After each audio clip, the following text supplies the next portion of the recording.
இந்த சுவாமிநாராயண் டெம்பிள்ங்கிறது எல்லா பக்கமும் பெருசாக இருக்குது. கொஞ்சம் அது பணக்காரங்க கோயிலாகவே இருக்குது. ரொம்ப லேவிஷாக ஸ்பெண்ட் பண்ணி அந்த கோயிலை பெருசாக கட்டுவாங்க. எனக்கு அந்த கோயிலை பற்றி, இந்த அக்ஷர்தம் டெம்பிளை பற்றி, அதில் இருக்கிற சிற்ப வேலைகளை பற்றியெல்லாம் பெருசாக எனக்கு ஒன்றும் வியப்பு கிடையாது. ஆனால் அவருடைய ஃபவுண்டர் அதை உண்டாக்குனார் பாருங்க, அவங்க கும்பிடுறாங்க பாருங்க ஒரு குரு அப்படின்னு. அவருடைய ஒரு குவாலிட்டி நம்ம தெரிஞ்சுக்க வேண்டிய குவாலிட்டி. அவர் ரொம்ப சின்ன பிள்ளையா இருக்கிறார். அவர் ஒரு குரு கிட்ட பாடம் படிச்சுக்கிட்டு இருக்கிறாரு. முடிஞ்ச உடனே அந்த குரு சொல்றாரு ஒரு வார்த்தை, அப்பா நீங்கள்லாம் என்னை விட்டு இப்போ போறீங்க, உங்க யார் யாருக்கு என்னென்ன வேணுமோ என்கிட்ட ஒரு வரம் வாங்கிக்கோங்க, ஒவ்வொருத்தரும் ஒரு வரம் கேளுங்க, நான் தர்றேன் அப்படிங்கிறார். ஒருத்தருக்கும் ஒரு வரம் கேட்குறான், எனக்கு இந்த வரம் கொடுங்க, நான் படிச்சுட்டு போன உடனே எனக்கு வேலை கிடைக்கணும், நான் படிச்சுட்டு போன உடனே எனக்கு வந்து கல்யாணம் ஆகணும், இப்படி ஒவ்வொருத்தரும் ஒரு வரம் கேட்குறான் வரிசையா. இந்த சுவாமிநாராயணன் கும்பிடுறாங்க பாருங்க அந்த குரு, அவருடைய குரு கிட்ட ஒரு வரம் கேட்டார். இந்த உலகத்தில் மனுஷங்கள்லாம் ஏன் கஷ்டப்படுறாங்க, சில மனுஷங்கள்லாம் கஷ்டப்படுறாங்களே, ஏன் கஷ்டப்படுறாங்க? அது கர்மாப்பா, அவங்கவுங்க பண்ண பாவ புண்ணியத்துக்கு ஏற்ற மாதிரி கஷ்டப்படுறாங்க. அப்படியா? கர்மா எக்ஸ்சேஞ்ச் பண்ணிக்க முடியுமா, மாற்ற முடியுமா, கொடுத்து இன்னொருத்தருக்கு கொடுத்து மாற்ற முடியுமா? குரு சொல்கிறார், மாற்றிக்கலாமே. யாராவது ஒருத்தர் அவங்க கர்மாவை வாங்கிக்குவாங்கன்னா அந்த தானம் பண்ணி உங்களுக்கு அந்த கர்மாவை கொடுத்துடலாம். ஒரு மோசமான கர்மானால கஷ்டப்பட வேண்டியது தானம் பண்ணலாம். சார் இவர் கேட்குறாரு குரு கிட்ட, அப்போது இந்த உலகத்தில் மக்கள் எல்லாம் கஷ்டப்படுறாங்கல்ல, அவங்க எல்லாருடைய மோசமான கர்மாவையும் எனக்கு மாற்றி கொடுத்துருங்க. நான் ஒருத்தன் கஷ்டப்பட்டுக்கிறேன், நான் எவ்வளோ வேணா துன்பப்பட்டுக்கிறேன், மற்றவங்களாம் சௌக்கியமாக இருக்கட்டும். கொஞ்சம் யோசிச்சு பாருங்க, எல்லாருடைய பேட் கர்மாவை எனக்கு கொடுத்துட சொல்லு, நான் கஷ்டப்பட்டுக்கிறேன், ஒரே ஒரு ஆள் தான் கஷ்டப்படணும், நான் கஷ்டப்பட்டுக்கிறேன், மற்றவங்களாம் சௌக்கியமாக இருப்பான்ல, அந்த ஒரே ஒரு வரத்தை மட்டும் எனக்கு கொடுங்களேன், மற்றவங்க கஷ்டத்தெல்லாம் எனக்கு மாற்றி கொடுங்களேன். அந்த குரு பார்த்துட்டு சொன்னார், நீ எங்கிட்ட ஸ்டூடெண்ட்டாக இருக்கிற, ஆனால் நான் உன்னை கும்பிடணும். இவ்வளோ நாள் ஆகி எனக்கு அது தோணதே கிடையாது. இப்போ ஒரு வார்த்தை சொல்றேன் அப்படின்னு சொன்னார். என்ன? நீ உலகத்தில் உள்ள பல மக்களால் வணங்கப்படுவாய் அப்படின்னார். ஏன்? மற்றவங்க கஷ்டத்தை நீ எடுத்துக்கணும்னு நினைக்கிறல்ல, அதனால நான் ஒரு வரம் கொடுக்குறேன், நீ என்னைக்கு இருந்தாலும் பிற்காலத்தில் மற்றவர்களால் நீ வணங்கப்படுவாய் அப்படி. இன்னைக்கு அவர் வணங்கப்படுகிறவரா இருக்கார் உலகத்தில். எதுக்கு சொல்ல வரேன்? மற்றவங்க கஷ்டத்தையெல்லாம் நான் எடுத்துக்கணும் அப்படின்னு நினைச்சா எவ்வளோ பெரிய நோபல் ஹார்ட். யோசிச்சு பாருங்க. இப்போ சில பேர் என்ன பண்ணுவா, தன்னோட கஷ்டத்தை அடுத்த மேலே எப்படி ஏற்றி வைக்கலாம் அப்படின்னு பார்ப்பேன். எங்கள் ஊரில் இந்த டூரிஸ்ட் கொட்டான்னு ஒன்று உண்டு, சினிமா. இப்போல்லாம் எல்லாம் மாறி போச்சு. மணலில் உட்காந்துருப்பான் எல்லாரும், பெரிய ஸ்க்ரீனில் படம் ஓடும். வெத்தலை பாக்கு போட்டு அவன் என்ன பண்ணுவான், முன்பக்கம் இருக்கிறவன் பேக்கெட்டில் துப்பிடுவான். வெத்தலை பாக்கு போடுவான், போட்டுட்டு முன்னாடி ஒருத்த உட்காந்து இப்போ ஜிம்மா என்ன மாதிரி ஜிப்பா போட்ட மாட்டே இருப்பான்ல சில பேர் பெருசாக, அப்படியே சத்தம் படாமல் அப்படியே போட்டுருவான். அப்போ முன்னால் இருக்கிறவன் கேட்டான், நான் போடுறதுக்கு எவனுமே இல்லையே, நான் என்ன பண்ணுவேன்னா. ஃபஸ்ட்டில் உட்காந்துருக்கான் பாருங்க. அவன் கேட்டான், நான் எவன்கிட்ட போடுவேன்டா, என்கிட்ட மட்டும் ஒன்றுமே இல்லை, அவன் போட்டு என் பேக்கெட் வரையும் நான் எவன் பேக்கெட்டில் போடுவேன் அப்படின்னு கேட்டான். சார், நம்ம பண்ணின எச்சில போய் இன்னொருத்த மேலே எப்படி துப்பலாம்? யோசிக்க மாட்டாங்க பல பேர். நம்ம இன்னொருத்தருக்கு இந்த கஷ்டத்தை கொடுக்குறோமே, யோசிக்க மாட்டாங்க. நிறைய பிழை நடக்கும் உலகத்தில். ஏன் இப்படி நடக்குது, நான் அதுக்கு ஒரு காரணமாக இருக்கிறேனே, யோசிக்க மாட்டாங்க. இந்த சேஞ்சஸ் எப்போ வரும்? நம்ம மேலே நமக்கு ஒரு ஆளுமை வரணும்னா love towards the entire society, not only to human. Vallalar சொன்னார் பாருங்க, ஆன்மநேய ஒருமைப்பாடு. ஏன் வெஜிடேரியனிசத்தை வற்புறுத்துறாங்க? கொஞ்சம் யோசிச்சு பாருங்க. வள்ளலார் சொல்றாரு, மண்ணினில் தூண்டிலும் கன்னி வகைகளும் கண்டபோதெல்லாம் எண்ணி எண்ணி என் உள்ளம் நடுங்கிய நடுக்கம் எந்தையின் திருவுள்ளம் அறியும்னு பாடுறாரு. சார், எவனோ மீன் பிடிக்க போறவன் என்ன பண்றான், வலையை தூக்கிட்டு போறான். மீனை பிடிக்கிறதுக்கு வலையை தூக்கிட்டு போறான், மீனை பிடிக்கிறதுக்கு ஒரு தூண்டில தூக்கிட்டு போறான். இதை பார்த்துட்டு வள்ளலார் அழுகுறாரு. எதுக்கு அழுகுறாரு? ஐயோ, மீன் பிடிக்கிறதுக்காக அவன் தூண்டில் கொண்டு போறான், வலை கொண்டு போறான், இவன் போய் விரிச்சா அதெல்லாம் மாட்டும், அது என்ன துடி துடிக்கும். இந்த பாட்டு ரொம்ப அருமையான பாட்டு. மண்ணினில் தூண்டிலும் கன்னி வகைகளும் கண்டபோதெல்லாம் எண்ணி எண்ணி என் உள்ளம் நடுங்கிய நடுக்கம். அந்த எண்ணி எண்ணி என்ன எண்ணாராம். இப்போ தூண்டில் இப்படி போடுறான்னு வச்சுக்கோங்களேன், ஒரு மீன் நேராக வந்து இந்த தூண்டில் சிக்குமா? தூண்டில் ஒரு புழுவை குத்துவான்.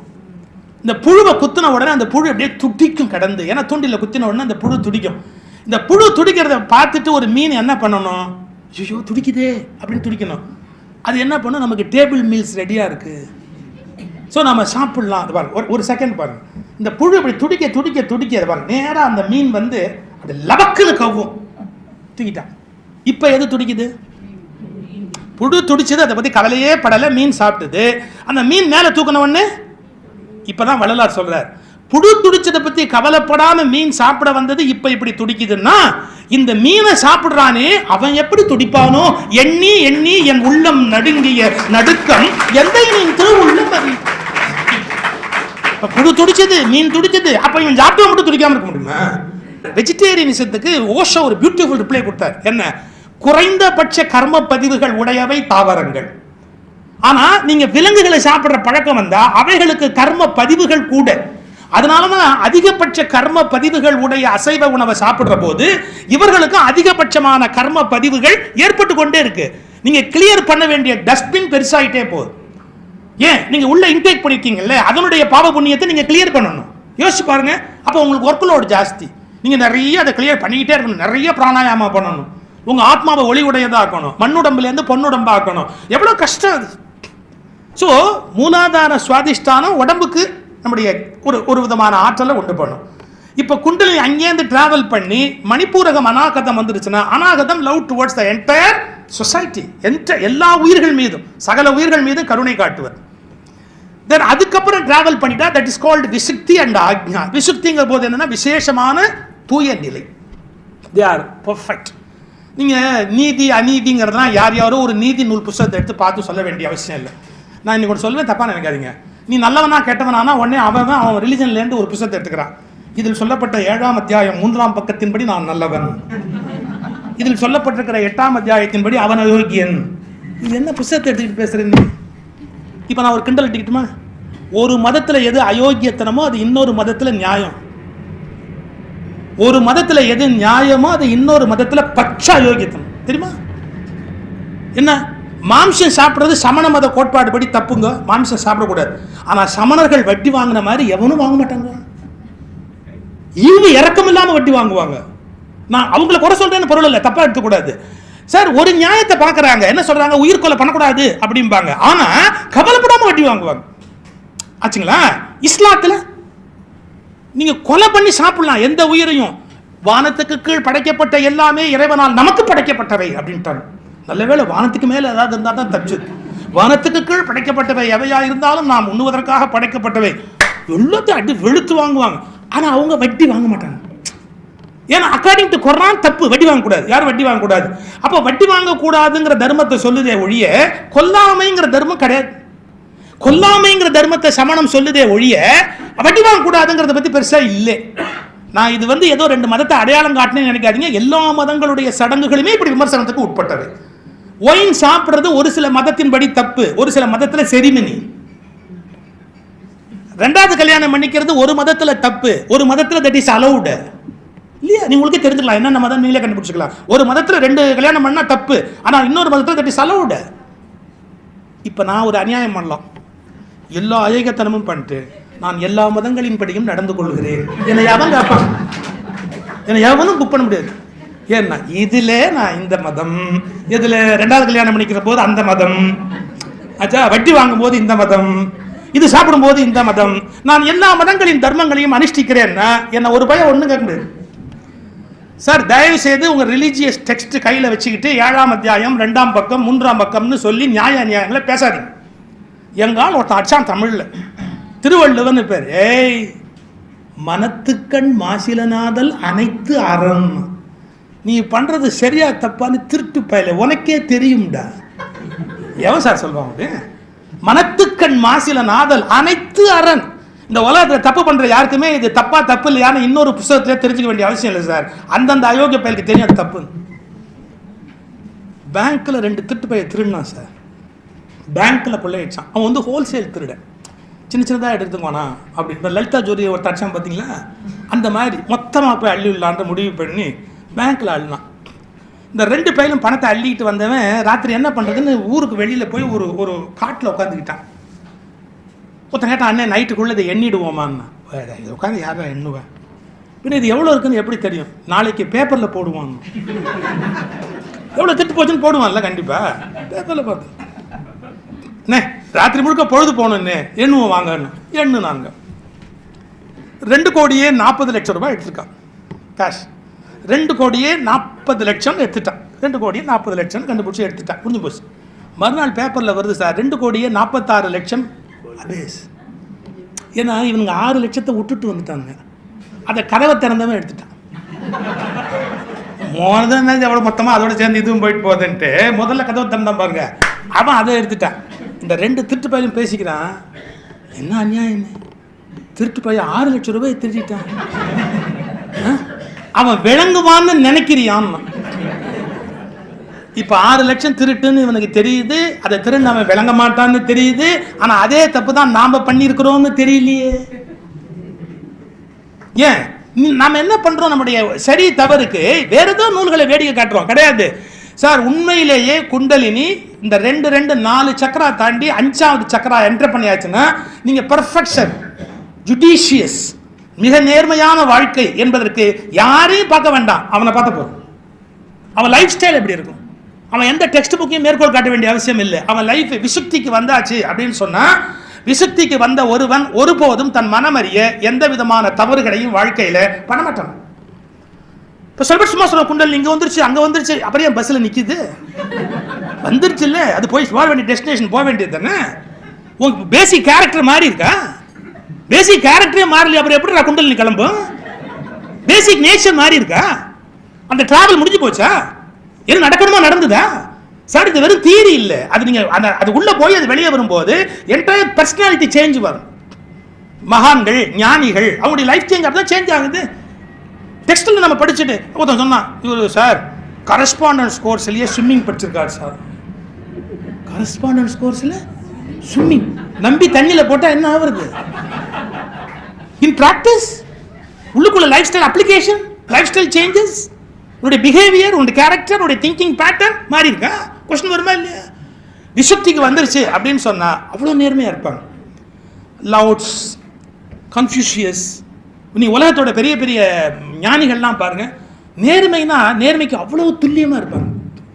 நான் ஒரு ஜென் மாஸ்டர் பற்றி படித்தேன் சார். நேர்மையாக இருப்பாங்க சில பேர், ஆனால் இவ்வளோ நேர்மையாக இருப்பாங்களான்னு நமக்கு தெரியாது. ஒரு ஜென் மாஸ்டர், ஒரு மகாராஜா தன்னுடைய மாம்பழ தோட்டத்துக்கு ஒரு காவல் வேலைக்கு ஒரு ஜென் மாஸ்டரை நியமிக்கிறார்.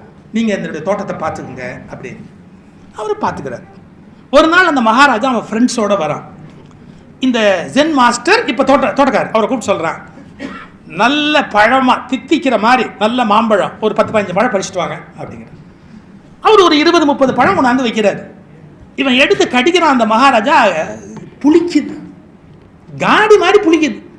தூணு துப்பிட்டு அவரை பார்த்து கேட்டான், என்ன நீ அறிவில்லாதவனா இருக்கிறேன், இனிப்பான பழம் கொண்டு வான்னு சொல்கிறேன், இந்த தோட்டத்தில் எந்த பழம் இனிக்கும் எந்த பழம் புளிக்கணும்னு தெரியாதா? அறிவு இருக்கா அவனுக்கு? நீ இவ்வளோ நாள் எங்கே உட்காந்துருக்க தோட்டக்காரனா, நீங்கள் எந்த பழம் பிடிக்கணும் உனக்கு தெரிய வேணாமா, எப்படி கொண்டாரு? அவன் சொன்னான், இந்த தோட்டத்தை பாதுகாத்து வா என்றுதான் எனக்கு உத்தரவு தரப்பட்டதே ஒழிய ஒரு பழத்தை தின்று பார்க்கிற உரிமை எனக்கு தரப்படவில்லை. நான் இன்று வரை இதிலிருந்து ஒரு பழம் கூட தின்றதில்லைன்னா. ஒரு வாட்ச்மேன் கீழே விழுந்த பழத்தை கூட திங்கலைன்னா அந்த நேர்மை வேற யார்ட்டையும் எதிர்பார்க்க முடியுமா? கொஞ்சம் யோசிச்சு பாருங்க. இப்பெல்லாம் கோயில் நிலத்தையே கபலீகரம் பண்ணிடுறான். கேட்கறதுக்கு சாமி சரியாவே கொடுக்குறான், ஒண்ணுமே கேட்கறதுக்கு ஆள் இல்லை, எதை வேணாலும் திருடுறான், என்ன வேணாலும் பண்றான். அப்போ விசுத்திங்கிற நிலைமைக்கு தனக்கு வந்துருச்சு அப்படின்னு சொன்னா, சார் நம்ம அதை ப்ராக்டிஸ் கூட பண்ணிருக்க வேணாமா சார்? சிலது சிஸ்டத்து வழியா வரணும், சில பேர் சிஸ்டம் இல்லை, இயல்பா பை பர்த்தே வருவாங்க, அந்த இடத்துக்கு வருவாங்க. அவங்க லைஃப் ஸ்டைல் அப்படி வந்து அமையும். விசுத்தி, பர்ஃபெக்ஷன், எல்லாத்துலேயும் ஒரு தர்மம், எல்லாத்துலேயும் ஒரு நியாயம். அநீதியா நடக்கிறதுக்கு தெரியாது அவங்களுக்கு. ஏன்னா தராசு 2 முனைக்கு வந்தாச்சு, தராசோட நடு மையம் இங்க வந்தாச்சு, இனிமே அவங்க மாற மாட்டாங்க, நேர்மையுடைய உச்சியில் இருப்பாங்க. இப்படி மனித மனதுக்குள்ளே, மனித உடலுக்குள்ளே பாருங்க, உடல்ல மாற்றம் ஏற்படணும்னா மூலாதார சுவாதிஷ்டானம், மனசுல மாற்றம் வரணும் அப்படின்னு சொன்னா மணிப்பூரகம் அநாகதம், அவனுடைய உயிரின் இயல்பிலேயே மாற்றம் வரணும் அப்படின்னா விசுத்தி அண்ட் ஆக்ஞா. ஏன்னா ஆக்ஞாங்கிறது பர்சனாலிட்டி, ஒரு மனுஷனுடைய பர்சனாலிட்டிங்கிறது ஆக்ஞாவில் இருக்கிற அதுக்குன்னு ஒரு குவாலிட்டி உண்டு. சில பேர் அவ்வளோ பர்ஃபெக்டாக இருப்பாங்க, அவ்வளோ நேர்மையாக இருப்பாங்க. வாய்ப்பு இருந்தால் கூட ஒரு சல்லி காசு திருடணும். எங்கள் ஊரில் ஜீவான்னு ஒரு கம்யூனிஸ்ட் லீடர், ஜீவா ராத்திரி ஒரு மீட்டிங் பேசிட்டு கட்சி தொண்டர்கள் காசு போடுறாங்க. அந்த காலத்தில் நாங்கள் எப்படின்னா அந்த அங்கவஸ்திரத்தை இப்படி நீட்டி துட்டு வசூல் பண்ணுவாங்க, துண்டு அப்படி நீட்டி அதை பொட்டலமாக கட்டி தலைக்கு வச்சு படுத்து சென்னையில் எக்மோரில் வந்து இறங்குறாரு. காலையில் அவரை ரயில்வே ஸ்டேஷனில் வேற ஒரு ஃப்ரெண்டு பார்த்துட்டு, ஜீவா காஃபி சாப்பிட்டீங்களா அப்படின்னு கேட்குறாரு. காஃபி சாப்பிடல. ஏன் சாப்பிடல அப்படின்னாரு. என்கிட்ட காசு இல்லை, நான் எப்படி காஃபி சாப்பிட முடியும்? வாங்க, என்ன காஃபி சாப்பிடலன்றீங்க, வாங்க அப்படின்ட்டு ஹோட்டலுக்கு கூட்டிகிட்டு போய் ஜீவாவுக்கு ஒரு காஃபி வாங்கி கொடுத்தாரு. காஃபி குடிச்சு அப்படி காஃபி கொண்டாந்து கொடுத்து காஃபியை குடித்த உடனே ஜீவா இந்த மூட்டையை எடுத்து அப்படி மேலே வச்சு பிரித்து எண்ண ஆரம்பித்தார். அதில் எவ்வளோ காசு இருக்குங்கிறத எண்ண ஆரம்பித்தார். காப்பி வாங்கி கொடுத்தவர் கேட்டார், என்ன நான் உங்களை கேட்டால் காசு இல்லைன்றீங்க, இவ்வளோ காசு வச்சுருக்கிறீங்க? இதெல்லாம் எங்கள் கட்சி தொண்டர்கள் கட்சிக்கு கொடுத்த காசு. ஆமாம், நீங்கள் கட்சி வேலையை தானே போயிட்டு வரீங்க, இப்போ காலம்பரம் ஒரு காப்பி அதில் சாப்பிட்டு இருந்தா அச்சுச்சோ கட்சி தொண்டர்கள் கட்சிக்காக கொடுத்த காட்சியை ஒழிய இதுல ஒரு காப்பி நான் சாப்பிட்றதுக்கு எனக்கு ரைட் இல்லைன்னு எப்படிப்பட்ட மனுஷன் இந்த நாட்டில் வாழ்ந்துருக்கிறாங்கிறதுக்கு ஒரு அடையாளம் பாருங்க. இதுல ஒரு காப்பி சாப்பிட்றதுக்கு எனக்கு ரைட் இல்லை அப்படிங்கிறான். எப்படிப்பட்ட நேர்மையினுடைய உச்சியில் இருந்திருக்காங்க. காமராஜர் முதலமைச்சராக இருந்தாரு. அப்ப தாம்பரத்தில் ஜீவாவுக்கு வீடு. ஜீவா வீட்டுக்கு வந்துட்டு, வாயா நான் ஒரு இடம் திறந்து வைக்க போறேன், நீ தான் இந்த ஏரியா, நீ வா என் கூட வா போலாம் அப்படின்னு. நீங்க போங்க நான் அப்புறம் வரேன். வாயா என் கார்லயே போலாம் வாயா அப்படி. நீங்க முன்னாடி போங்க நான் வர்றேன். ஏன் என் கூட நீ வரமாட்டியா? என் கூட நீ கார்ல வரமாட்டியா? வரணும். என்கிட்ட ஒரு வேஷ்டி தான் இருக்கு, அதை துவைச்சு போட்டிருக்கிறேன், அது காஞ்சா தானே கட்டிக்கிட்டு வர முடியும். ஒரு வேஷ்டி தானே இருக்கு. பாருங்க எவ்வளவு ஒரு அரசியல் சட்டமன்ற உறுப்பினர், ஒரு வேஷ்டி தானே இருக்கு, அதை காய போட்டிருக்கிறேன், காஞ்சா தானே எடுத்து கட்டிட்டு வர முடியும், நான் துண்டோடையோ கூட வர முடியுமா? எப்படி எல்லாம் நேர்மையா வாழ்ந்துருக்கிறாங்க. இதெல்லாம் என்னன்னு கேட்டீங்கன்னா அவங்களுடைய அந்த அந்த அந்த குவாலிட்டி எவ்வளவு பெரிய சேஞ்சஸ். அது என்னன்னா ஆக்ஞா, அவங்க லைஃப் ஸ்டைல் எல்லாமே டோட்டலா மாறுது. ஸோ இதை பயிற்சி மூலமா செய்யறது ஒரு மெத்தடு, சில பேர் இயல்பா அடைவது ஒரு மெத்தட். ஆனா பயிற்சி மூலமா செஞ்சு நமக்கு அதை அடைஞ்சாச்சாங்கிறத பார்க்கணும். நம்முடைய உடல்ல மாற்றம் வரும், பொன்னுடம்பு வரும். அடுத்தது நம்முடைய மனம், தங்கமான மனம், உலகத்திலேயே மிகச்சிறந்த மனம் அவங்களுக்கு ஏற்படும். மூணாவது அவங்களுடைய உயிர்ல மாற்றம், உடல், உள்ளம், உயிர். இது மூன்றிலையுமே ஒரு மிகப்பெரிய மாற்றத்தை ஏற்படுத்தும். ஏன் சார் இதை பதஞ்சலி சொல்லியிருக்கிறார் ஏற்கனவே, அதுக்கு முன்னாடியே பல யோக மார்க்கம் சொல்லியிருக்கிறாங்க, திருமூலர் கூட தான் திருமந்திரத்தில் சொல்லியிருக்கிறாரு. அப்புறம் என்னத்துக்கு கிரியா பாபா ஆர்டர்னு சொல்லி அதில் வேற ஒரு ஸ்பெஷல் பிரான்ச் என்னத்துக்கு? இதில் பாபாஜி வேற சில நுட்பங்களை சேர்த்திருக்கிறார். உங்களுக்கு நான் தியரிட்டிக்கலாக தான் அதை பற்றி பேச முடியும். சில நுட்பங்கள் சேர்த்திருக்கிறார். இப்போ குறிப்பிட்ட நாளில் குறிப்பிட்ட பயிற்சி, 7வது நாளில் எல்லாம் இணைத்த பயிற்சி, இந்த மாதிரியா சில பயிற்சிகளில் உங்களுக்கு அந்த 18 ஹடயோகம் தவிரவும் உங்களுக்குன்னு ஒரு ஸ்பெஷல் அந்த மெத்தட் டிசைன்டு, அது ஒரு மெத்தட் இருக்கும். இந்த குருவனுடைய மெத்தடில் ஒரு மெத்தடை நம்ம ஃபாலோ பண்ணுறோம் அப்படின்னா சிஸ்டமேட்டிக்காக அந்த இம்ப்ரூவ்மெண்ட் இருக்கும்.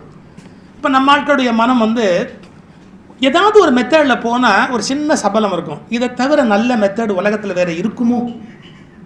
அது எல்லாருக்கும் இருக்கிற விஷயம். லேடிஸ் புடவை கடையில் போய் புடவை வாங்கிட்டு வந்ததுக்கப்புறம் இதை விட நல்லா வாங்கியிருக்கலாமோ? எப்போவுமே இது மாதிரி யூனிஃபார்மாக கட்டுங்க, பிரச்சனையே வராது. ஏன்னா அது சாய்ஸே இல்லை. பார்த்தீங்களா, அது மாதிரி கட்டலாமா இது மாதிரி கட்டலாமா அப்படின்னு. வீட்டில் கூட யூனிஃபார்ம் வச்சிடலாம் இனிமேல். இந்த வீடாக மஞ்சளாக கட்டுங்கோ, இந்த வீடாக வெள்ளையாக கட்டுங்கோ, இந்த வீடாக சிவப்பாக கட்டுங்கோ. பிரச்சனை சாய்ஸ் வரும்போதே மனசில் நிம்மதி போயிடும்.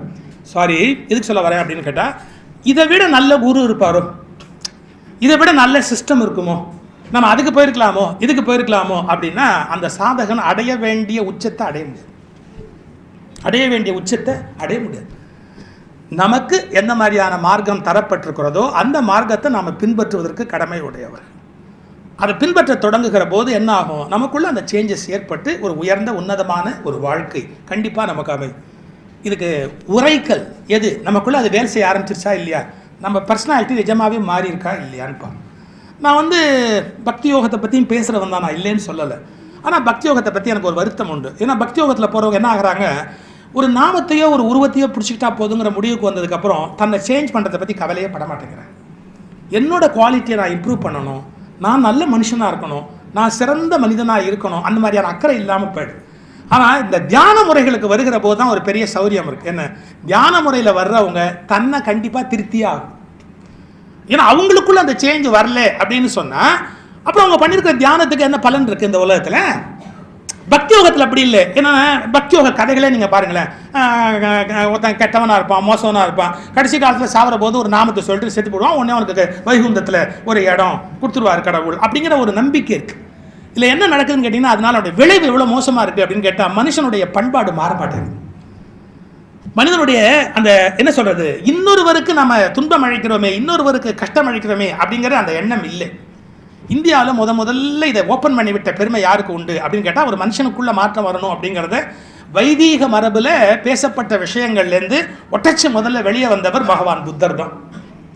ஏன் முதல்ல ஒன்றை மாற்று, உன் குவாலிட்டியை இம்ப்ரூவ் பண்ணு, நீ நன்னடத்தை, நல்ல சொற்கள், நல்ல பண்பு, நல்ல வாழ்க்கை இல்லைன்னா நீ எத்தனை சாமி கும்பிட்டு பிரயோஜனம் இல்லை போ அப்படின்ட்டு ஃபஸ்ட்டு பக்தி இயக்கத்துக்கு எதிராக ஒரு கருத்தை வச்சவர் யாருன்னா புத்தர் தான்.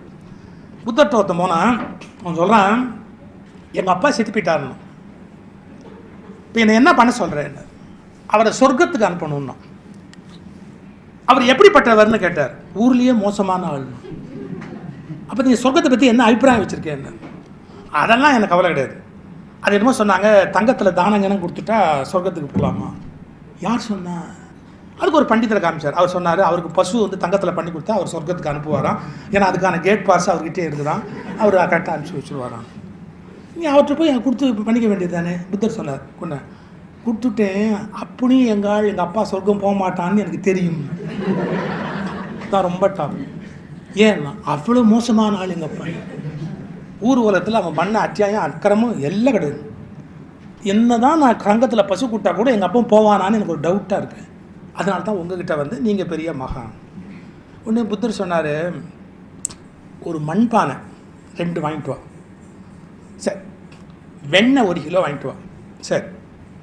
சின்ன சின்ன கருங்கல் வாங்கிட்டு, ஒரு பானை நிறைய கருங்கல்லை போடு, ஒரு பானை நிறைய வெண்ணெய் போடு, ஒரு நீள குச்சி எடுத்துகிட்டு வாங்க. இவன் நினச்சா இதெல்லாம் இவர் ஏதோ சடங்கு பண்ண போகிறார் போல் இருக்க, அதுக்கு தான் இதெல்லாம் கேட்குறாரு. அவர் கேட்ட மாதிரி இவர் ஒரு லிஸ்ட்டு கொடுக்குறாரு அப்படின்ட்டு எல்லாம் கொடுத்தான். ஒரு குச்சி, ஒரு மண்பானை, 2 கல்லுகள் எல்லாம்.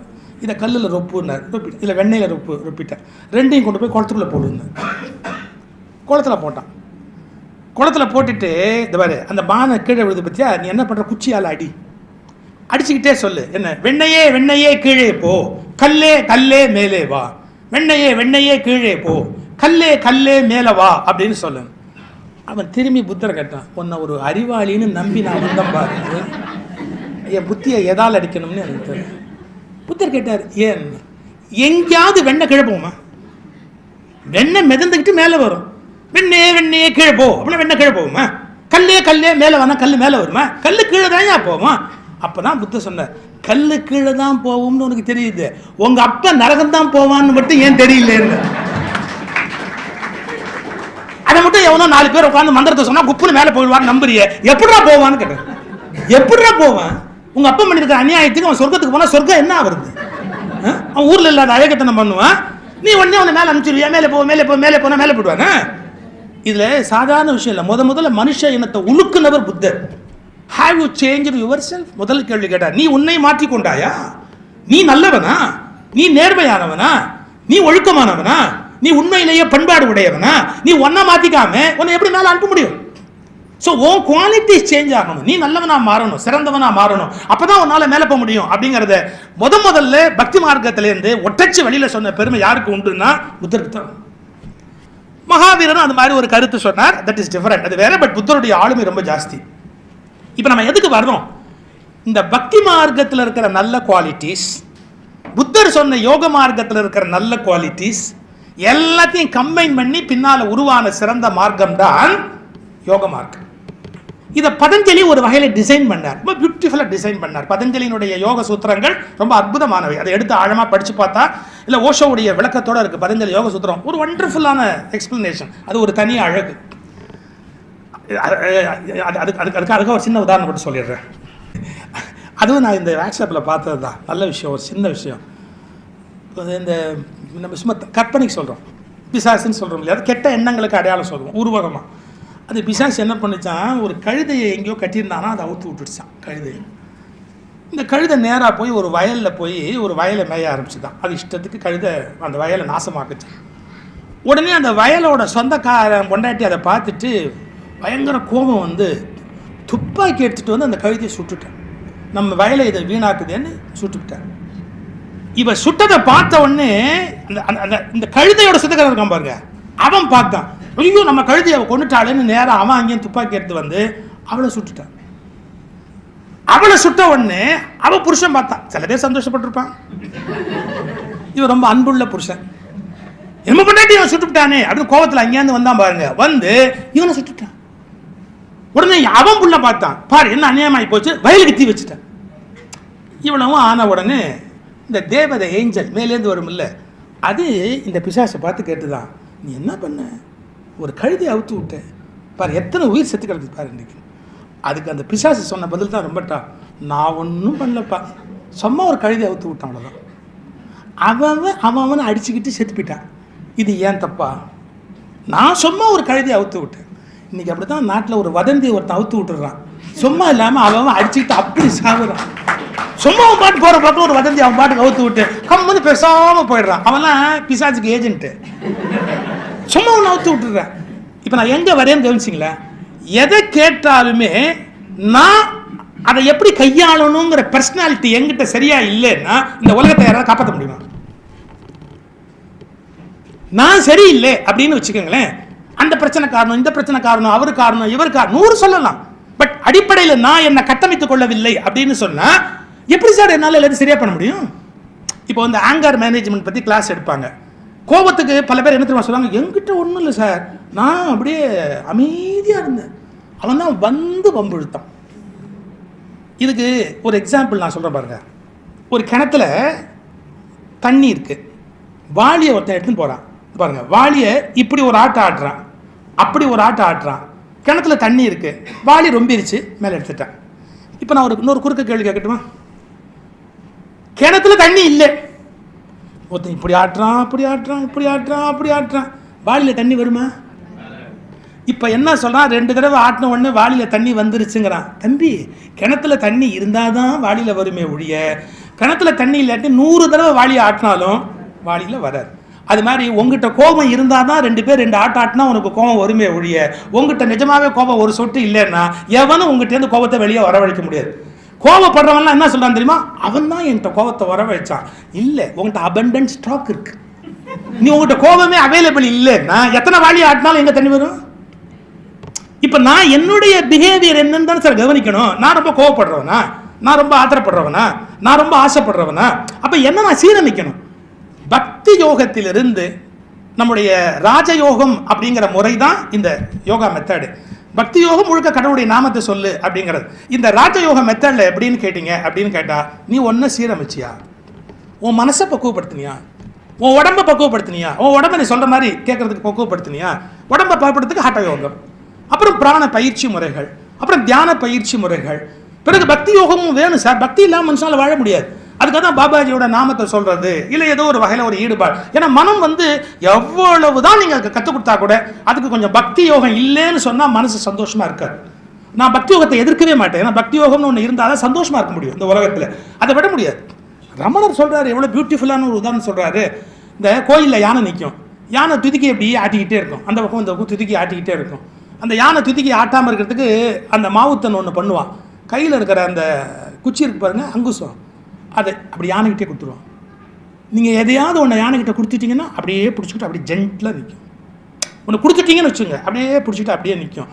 ஒரு செகண்ட் நீங்கள் வாங்கின உடனே திதிக்கி ஆட்ட ஆரம்பிச்சிடும். அதனால் ஆட்டாமல் இருக்கவே முடியாது. அதே மாதிரி அலைந்து கொண்டே இருக்கிற மனத்துக்கு ஏதோ ஒரு நாமத்தை கொடுத்தாதான் நம்ம மனசு சும்மா இருக்கும் அப்படின்னு பகவான் ரமணர் சொல்கிறார். அதனால் பக்தி யோகம் இல்லாமல் இருக்க முடியாது. பாபாஜியோட நாமத்தை சொல்கிறதுன்ற ஒரு பழக்கம் கூட பல பேர் ஏன் ஏற்படுத்துகிறாங்க?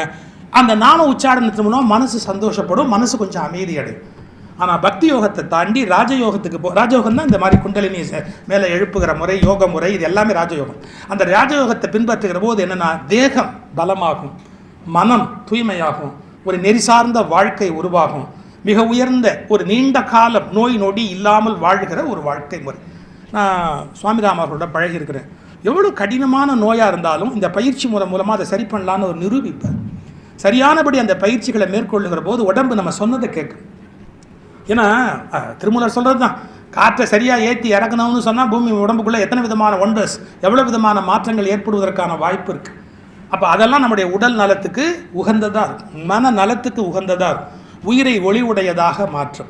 ஸோ அதுக்கான ஒரு நல்ல பாடத்திட்டம், ஒரு எக்ஸாக்ட் சிலபஸ் இன்றைக்கி சொல்லலாம் அப்படின்னா இந்த யோகா முறை அதுக்கான ஒரு பெரிய சிலபஸ்.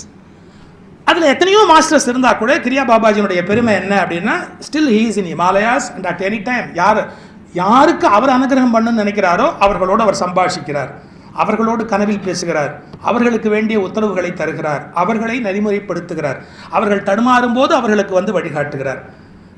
சுவாமிராம அவர்கள் சொல்வார்கள், யோகி ராமையா அவர்கள் உடல் நலம் இல்லாமல் கஷ்டப்பட்ட காலத்தில் வந்து எழுப்பி வா அப்படின்னு சொல்லி பயிற்சி பண்ண வச்சு ராமையாவுடைய உடல் நலத்தை மாற்றி அதை ஒரு என்ன சொல்கிறது, ஒரு வலிமை வாய்ந்த உடலாக மாற்றி நோயிலிருந்து அவர் வெளியில் கொண்டு வரார்ல, எந்த விதமான குறைபாடும் இல்லாத ஒரு பாரதி பாடுவான், விசை உறும் பந்தியனை போல் வேண்டிய படி செல்லும் உடல் கேட்டு, விசை உறும் பந்தியனை போல் வேண்டிய படி செல்லும் உடல் கேட்டு. ஏன்னா பாரதிக்கு அவ்வளவு நோய்.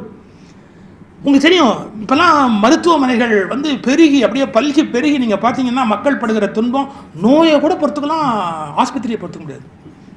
அவ்வளோ துன்பம்.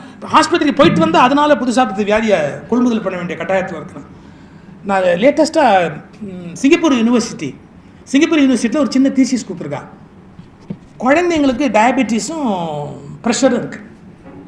இதான் ரீசன். அதில் துப்பாக்கியால் சுடுறாப்பில் 2 விளையாட்டு வச்சுருக்குதுங்க. இவன் அவனை சுடணுங்கிறதுக்கு இவனுக்கு ஏற்படுற ப்ரெஷர் இருக்குது பாருங்கள், உள்ளுக்குள்ளே ஏற்படுற ப்ரெஷர் இந்த குழந்தைங்களுக்கு. இதில் ஒரு விளையாட்டை பார்க்குறேன்னு அதுங்க அப்படியே முழுக ஆரம்பிச்சது அப்படின்னு சொன்னால் கதை முடிஞ்சு போச்சு. குழந்தைங்களுக்கு இன்றைக்கி sir 5th standard 4th standard படிக்கிற பிள்ளைங்க ராத்திரி 11:30 மணிக்கு எழுந்து உட்காந்து வயிற்று வலிக்குது, டாக்டர் கூட எல்லாம் பண்ணால் டாக்டர் சொல்கிறத கேட்டால் நீங்கள் ஆச்சரியப்படும். ஸ்ட்ரெஸ் லெவல் ஜாஸ்தியாக இருக்குது. 4ஆம் கிளாஸில் என்னடா ஸ்ட்ரெஸ் லெவல்? 4ஆம் கிளாஸில் ஸ்ட்ரெஸ் லெவல் ஜாஸ்தியாக இருக்குது அப்படின்னா நம்ம எங்கேயோ தப்பான பாதைக்கு போகிறோம். ஒரு 4th ஸ்டாண்டர்ட் படிக்கிற குழந்தைக்கு என்ன பெரிய ஸ்ட்ரெஸ் லெவல் பழ போகுதுன்னு தெரியல எனக்கு. நம்ம எஜுகேஷனுங்கிற பேரில் குழந்தைங்களை விரட்டுறோம். உலகம் முழுக்க நம்முடைய ஆசைகளையும் கனவுகளையும் பிள்ளைங்க மேலே திணிக்கிறோம். தேவைக்கு மேலே அவங்களுக்கு சுமை கொடுக்குறோம். அவங்கள எதை நோக்கி விரட்டுறோம்னே தெரியல, எதையோ நோக்கி விரட்டுறோம் குழந்தைங்களை. எப்படியாவது அந்த இடத்த நீ அடைஞ்சே ஆகணும். இந்த விஜய் டிவியில் சார் சூப்பர் சிங்கர் மாதிரி சில ப்ரோக்ராம் முடிஞ்ச உடனே தோற்று போன பிள்ளைங்க கூட அழுவலை சார். அவளுங்க அம்மா அழுகுறாளுங்க பாருங்க, அப்படி அழுகுறாளுங்க. எனக்கு புரியவே இல்லை. அது ஒரு சின்ன போட்டி. அந்த போட்டியில் தோற்று போயிட்டா என்ன? நீங்கள் முன்னெல்லாம் பாருங்கள், எவ்வளவோ போட்டிகளுக்கு போவோம், தோல்வியெல்லாம் கிடைக்கும், சாதாரணமாக சிரிச்சுக்கிட்டே வருவோம். என் கூட படித்த பசங்க கிளாஸில் ஃபெயில் ஆனால் கூட கவலைப்பட மாட்டாங்க. ஒன்று மறுபடியும் அதே வாத்தியார் மறுபடியும் அதே ஜோக் அடிப்பார், அதான்டா போர் அடிக்கும், அடுத்த வருஷம் அதே தான் சொல்வார்னு வருத்தப்படுவாங்க ஒழிய ஃபெயில் ஆனதுக்கெல்லாம் கூட வருத்தப்பட மாட்டோம். லைஃப்பை எவ்வளோ சிம்பிளாக எடுத்துக்கிட்டோம், எவ்வளோ சந்தோஷமாக இருந்தோம். எதுக்கு சொல்ல வரேன்? இந்த மாதிரியான காலகட்டத்தில் தான் இத்தகைய யோக முறை நமக்கு அவசியம் தேவை. உலக சமாதானம் ஏற்படுவதற்கு முன்பாக உன்னுள் சமாதானம் ஏற்படுவதற்கு இதுதான் சரியான வாழ்க்கை முறை. அப்போ நமக்குள் சமாதானம் ஏற்படணுமா இல்லையா? அந்த நமக்குள் சமாதானம் ஏற்படி வெற்றி வரலாம், தோல்வி வரலாம், கிடைக்காம போகலாம், ஜெயிக்காம போகலாம். ஏன் இவ்வளவு பதட்டம், ஏன் இவ்வளவு கஷ்டம்? பாருங்க, நம்ம அசம்ஷன்லேயே எவ்வளோ கஷ்டப்படுறோம் தெரியுங்களா? We assume so many things. இவன் கட்டவன் என்ன வேணும்னே இந்த மாதிரி பண்ண நினைக்கிறான், அவன் வேணும்னே தான் எனக்கு கெடுதல் பண்ணி இந்த காரியத்தை அவன் தான் பண்ணியிருப்பான். எவ்வளோ கஷ்டப்படும். ஒரு 4 டாக்டர்ஸு டீ குடிச்சிக்கிட்டு இருந்தாங்க. கிளம்புற வாக்கிங் போயிட்டு ஒரு டீ ஷாப்பில் டீ குடிச்சிக்கிட்டு இருந்தாங்க. ஒருத்தர் நடக்க முடியாமல் நடந்து வந்தான். ஒருத்தர் எப்படின்னா எம்எஸ் ஆர்த்தோ, இன்னொருத்தர் நியூரோ, இன்னொருத்தர் வாயிலேயே நுழையாத டிகிரி. இப்போ அது மேலே நிறைய டிகிரி இருக்குது. வாயிலேயே நுழையாத டிகிரி. இன்னொருத்தர் ஒவ்வொருத்தரும் ஒரு டிகிரி வச்சுங்களேன். இந்த எம்எஸ் ஆர்த்தோ சொன்னார், ஐ திங்க் L4 L5 ஏதோ ப்ராப்ளம். இங்கேருந்தே அடிச்சிட்டார் ஸ்கேனர். L4 L5 ஏதோ ப்ராப்ளம், அதனால தான் அவன் அவ்வளோ கஷ்டப்பட்டு நடக்கிறான். இவர் சொன்னார், ஐ டோன்ட் திங்க் அது ஒன்றும் பெருசாக போனில் இருக்கிறதா எனக்கு தெரியல, சம் நியூரலாஜிக்கலாக இருக்கலாம். யார்? இன்னொருத்தர் சொன்னார், அதெல்லாம் ஒன்றும் இல்லை சார், அது ஏதோ மஸ்குலர் பெயின், அதுக்கு சாதாரணமாக டேப்லெட்ஸ் கொடுத்தா க்யூர் பண்ணிடலாம், மஸ்குலர் பெயின். இப்படி ஒவ்வொருத்தரும் ஒன்றும் சர்ச்சை பண்ணிகிட்டே இருந்தா பாருங்க. அவன் இங்கே டீ கடை கிட்ட நின்று ஒரு கேள்வி கேட்டான், சார் இங்கே செருப்பு தைக்கிறவன் எங்கே இருக்கான்? அவனுக்கு செருப்பு அருந்து போச்சு, நடக்க முடியல, அவ்வளோதான் ப்ராப்ளம். அவனுக்கு L4லையும் ப்ராப்ளம் இல்லை, L5லையும் ப்ராப்ளம் இல்லை, மஸ்குலர்லேயும் ஒன்றும் இல்லை, நியூரோலையும் ஒன்றுமே இல்லை. இங்கே செருப்பு தைக்கிறவன் எங்கே இருக்கான்னு கேட்டேன். வேறு எவ்வளோ சின்ன விஷயம். பட் நம்ம என்ன பண்ணுறோம், பெரிய ப்ராப்ளம் மாதிரி கற்பனை பண்ணுறோம். சார் நான் ஏதோ ஜோக்குக்காக சொல்லலை, நம்ம லைஃப்பில் கூட சின்ன விஷயத்தை பூதாகாரமாக பெருசுப்படுத்தி என் பையன் 3rd கிளாஸில் ஃபெயில் ஆகிட்டாங்கிறது ஒரு பெரிய விஷயமா சொல்கிறோம். இந்த அவார்டு கிடைக்கல அப்படிங்கிறது ஒரு பெரிய விஷயமா சொல்கிறான். Sorry, I am very sorry. எங்கேயோ நம்ம வாழ்க்கையை கோட்டை விட்டோம். வாழ்க்கையை யாரோ கொத்திட்டு போய் இன்னும் சமைப்பது எப்படி புத்தகத்தை கையில் வச்சுருக்கிற மாதிரி நம்முடைய வாழ்க்கையை யாரோ கொத்திட்டு போயிருக்காங்க. முந்தானத்து எனக்கு வாட்ஸ்அப்பில் ஒரு சின்ன ஒரு கதை வருது, ரொம்ப அழகான ஒரு கதை. வாட்ஸ்அப்பில் வாட்ஸ்அப்பில் நல்ல விஷயமும் வரும். ஒரு நல்ல அருமையான ஸ்டோரி ஒன்று வந்தது, ஓஷோவுடைய ஸ்டோரி. ஒருத்தன் அவர் எப்போவுமே இந்த கேலி பண்ணுறதுக்கு முல்லா நஸ்ருதீன் தான் ஒரு கேரக்டர் வச்சுக்குவார். நம்ம எக்ஸ்னே வச்சுக்குவோம், எதுக்கும் யாரையும் சொல்ல வேண்டிய அவசியம் இல்லை. ஒரு எக்ஸ், அவனுக்கு யாரோ நல்லா சமைச்சு சாப்பிட்றதுக்கான ஒரு கறி, ஒரு நான்வெஜ், அந்த மாமிச துண்டு கொடுக்குறான். அப்புறம் இந்த மாமிசம் ஏதோ பெக்யூலியராக ஒரு விலங்கோட மாமிசம்னு வச்சுக்கோங்க, இதை எப்படி பக்குவப்படுத்தி எப்படி சமைக்கலாம் அப்படிங்கிறதுக்கு சமைத்து பார் அப்படிங்கிற ஒரு நல்ல புக்கு, அதை எப்படி சமைக்கணும் அப்படிங்கிறதுக்கு ஒரு புக்கு, அதையும் இந்த எக்ஸுக்கு கொடுத்தான். பாருங்கள், ஒரு கறித்துண்டு கொடுத்தா, இந்த கறித்துண்டை எப்படி சமைக்கணும் அப்படிங்கிறதுக்கான ஒரு சிலபஸ், ஒரு பாடப்புஸ்தகம், அதையும் கையில் கொடுத்து வச்சுக்க அப்படின்னு. இவர் என்ன பண்ணார், தெருவில் இதை பாருங்கள், இப்படி மாமிசத்தை எடுத்துக்கிட்டு இப்படி சிலபஸ் எடுத்துக்கிட்டு நம்மால் வரார். மேலேருந்து ஒரு பருந்து, அதுக்கு சிலபஸை பற்றி என்ன கவலை? அது நேராக இது அப்படியே ஒரேடியாக ஸ்வாயின்னு எடுத்துகிட்டு அது பாட்டுக்கு போயிடுச்சு, வந்துச்சு கொத்துச்சு போயிடுச்சு. அப்போ நம்ம எக்ஸ் ஒன்று சொன்னார் ஒரு வார்த்தை, முட்டாள் நீ இதை கொண்டு போயிட்டாப்புல, அதை எப்படி சமைக்கணுங்கிறது எங்கிட்ட தான் இருக்கு, அதை எப்படி சமைக்கணும் அப்படிங்கிறது இந்த புத்தகத்தில் தான் இருக்குது, அது எங்கிட்ட தான் இருக்குது. அது வரைக்கும் ஒரு நாள் அதை சமைச்சு சாப்பிடவே முடியாது, நீ அதை தூக்கிட்டு போய் என்ன பண்ண போகிற? இந்த கதையை சொல்லிட்டு ஓஷோ சொல்கிறாரு, வாழ்க்கை யாராலேயோ கொண்டு போகப்பட்டு விட்டது. நம்முடைய லைஃப் வாழ்க்கை யாராலேயோ கொண்டு போகப்பட்டது, ஆனால் அதை எப்படி நடத்துவது என்ற பாட புத்தகங்களை மட்டும் நாம் கையில் வைத்திருக்கிறோம். வாழ்க்கை நடத்துவது எப்படி? திருவள்ளுவர் சொல்கிறார், கவி சக்கரவர்த்தி கம்பர் சொல்கிறார், புத்தர் சொல்கிறார், ஞானிகள் சொல்கிறார்கள். சிலபஸ் நம்ம கிட்ட தான் இருக்கு, மாமிசம் நம்ம கிட்ட இல்லை. அதை எவனை கிளப்பின்னு போட்டான், அது எப்போ போயிடுச்சு, நம்ம கையை விட்டு தள்ளி போயிடுச்சு. வாழ்க்கை நம்ம விட்டு போய்விட்டது, அதை எப்படி நடத்துவது என்கிற பாடத்திட்டங்களை மட்டும் கையில் வைத்துக் கொண்டு என்ன பண்ண போகிறோம்? அப்ப நமக்கு சேஞ்ச் வரணும், நமக்குள்ள மாற்றம் வரணும் அப்படின்னு சொன்னா இந்த 2 சக்கரம் மாறாம லைஃப்ல ஒரு துரும்ப கூட கிள்ளி போட முடியாது. எது? மணிபூரகம் அநாகதத்துல அன்பு, கருணை, உலகத்தில் இருக்கிற எல்லார் மீதான ஒரு முழுமையான அன்பு அது வரலன்னு சொன்னா நம்முடைய கல்வி வேஸ்ட். நீங்க மகான்களுடைய லைஃப் எடுத்துக்கங்க, மிகப்பெரிய மனிதர்கள்னா யாரு? நீ உலகத்துல உலக சமாதானம் என்பது எங்கிருந்து தொடங்குகிறது அப்படின்னு கேட்டா, ஒரு தனி மனிதனுடைய மன அமைதியிலிருந்து தான் உலக சமாதானம் என்பது தொடங்க முடியும். அதனால மனிதன் தனி மனதில் அமைதி அடையாமல் அவன் சமாதானம் அடைவது என்பது சாத்தியமில்லாத விஷயம். எனக்கு முன்பு தமிழ்நாட்டில் சமய சொற்பொழிவில் வல்லவராக விளங்கியவர் புலவர் கீரன் அப்படின்னு ஒரு பேச்சாளர். அவர் ரொம்ப வேடிக்கையாக ஒரு கதை சொல்வார். ஒரு அப்பா என்ன பண்ணினாரா, தன்னுடைய பிள்ளைக்கு இவனுக்கு உலக அறிவு எப்படி இருக்கு, அவனுக்கு வேர்ல்டு மேப் பற்றிய அந்த உணர்வு, ஒரு நாடு எங்கே இருக்குது, கண்டங்கள் எங்கே இருக்குங்கிற அறிவு ஒரு பிள்ளைக்கு இருக்கா அப்படிங்கிறத சோதிக்கிறதுக்காக ஒரு தகப்பனார் என்ன பண்ணாராம், ஒரு வேர்ல்டு மேப்பை எடுத்து ஒரு 7-8 துண்டாக கிழிச்சிட்டு, அதாவது அது ஒரு நியூஸ் பேப்பர் அதில் இருக்குது வேர்ல்டு படம், அதை ஒரு 7-8 துண்டாக கிழிச்சு இந்த உலக படத்தை ஒட்டி கொண்டா அப்படின்னு அந்த அப்பா பிள்ளைக்கு சேலஞ்சு, ஒரு போட்டி வைக்கிறார். நினைச்சாரு நம்ம பையன் அதை ஒட்ட முடியாது, கஷ்டப்படுவான் அப்படின்னு நினைச்சாரு.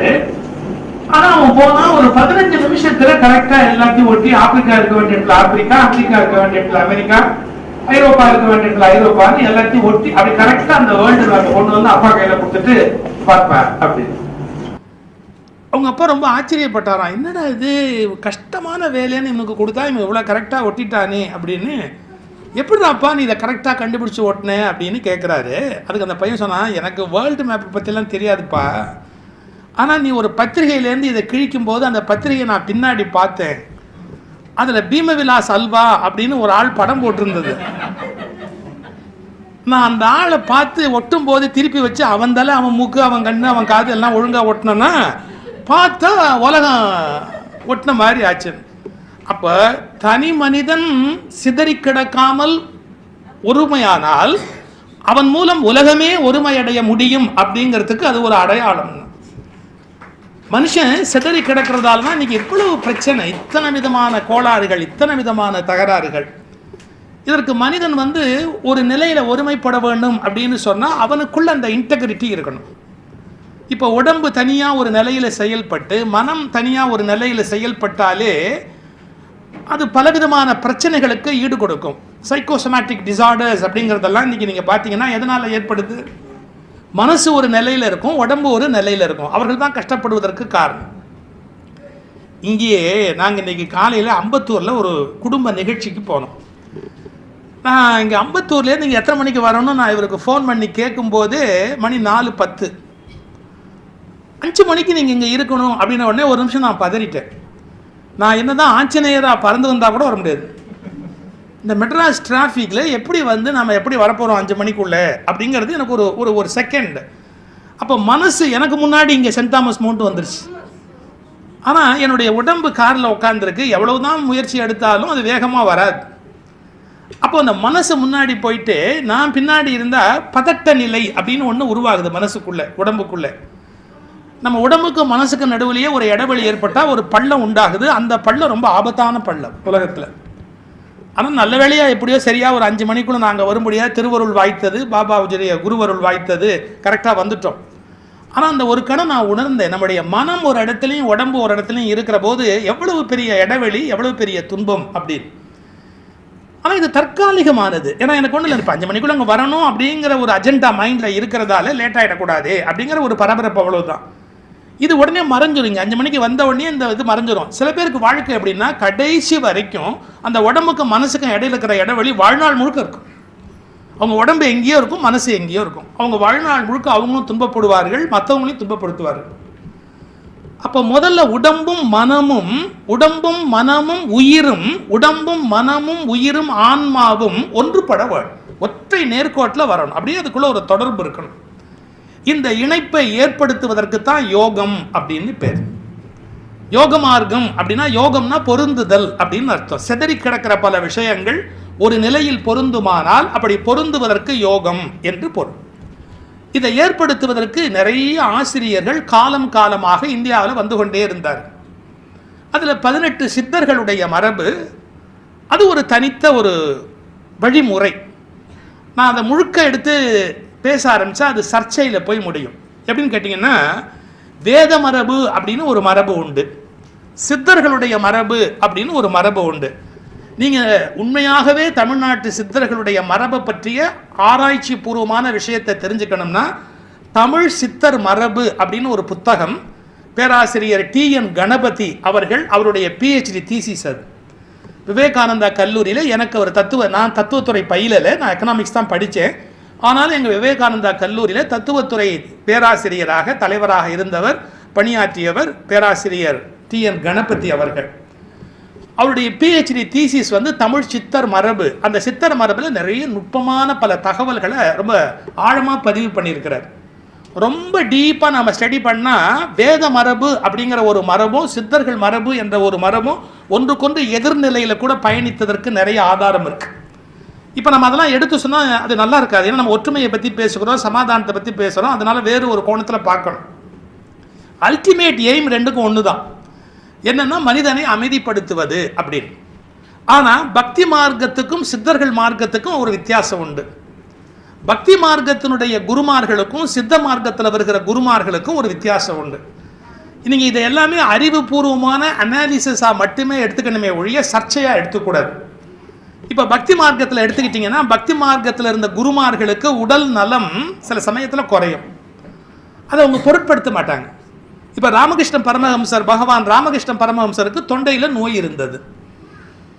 ரமண மகரிஷிக்கு முதுகு பகுதியில் ஒரு பிளவை நோய் இருந்தது. அவர் ஞான மார்க்கத்தில் நின்றவர் பகவான் ரமணர்.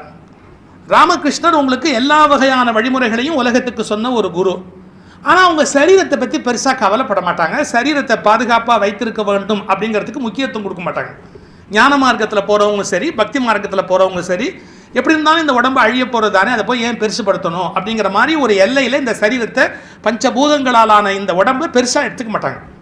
ஆனால் சித்தர் மார்க்கத்தினுடைய ஸ்பெஷாலிட்டியே என்ன அப்படின்னு கேட்டால், உடல் பற்றிய 100% விழிப்புணர்வோடு உடலை பாதுகாப்பாக பேணிக்கொண்டே ஞானம் அடைதல் என்பதுதான் சித்தர் மார்க்கத்தில் இருக்கிற தனித்த ஒரு சிறப்பு.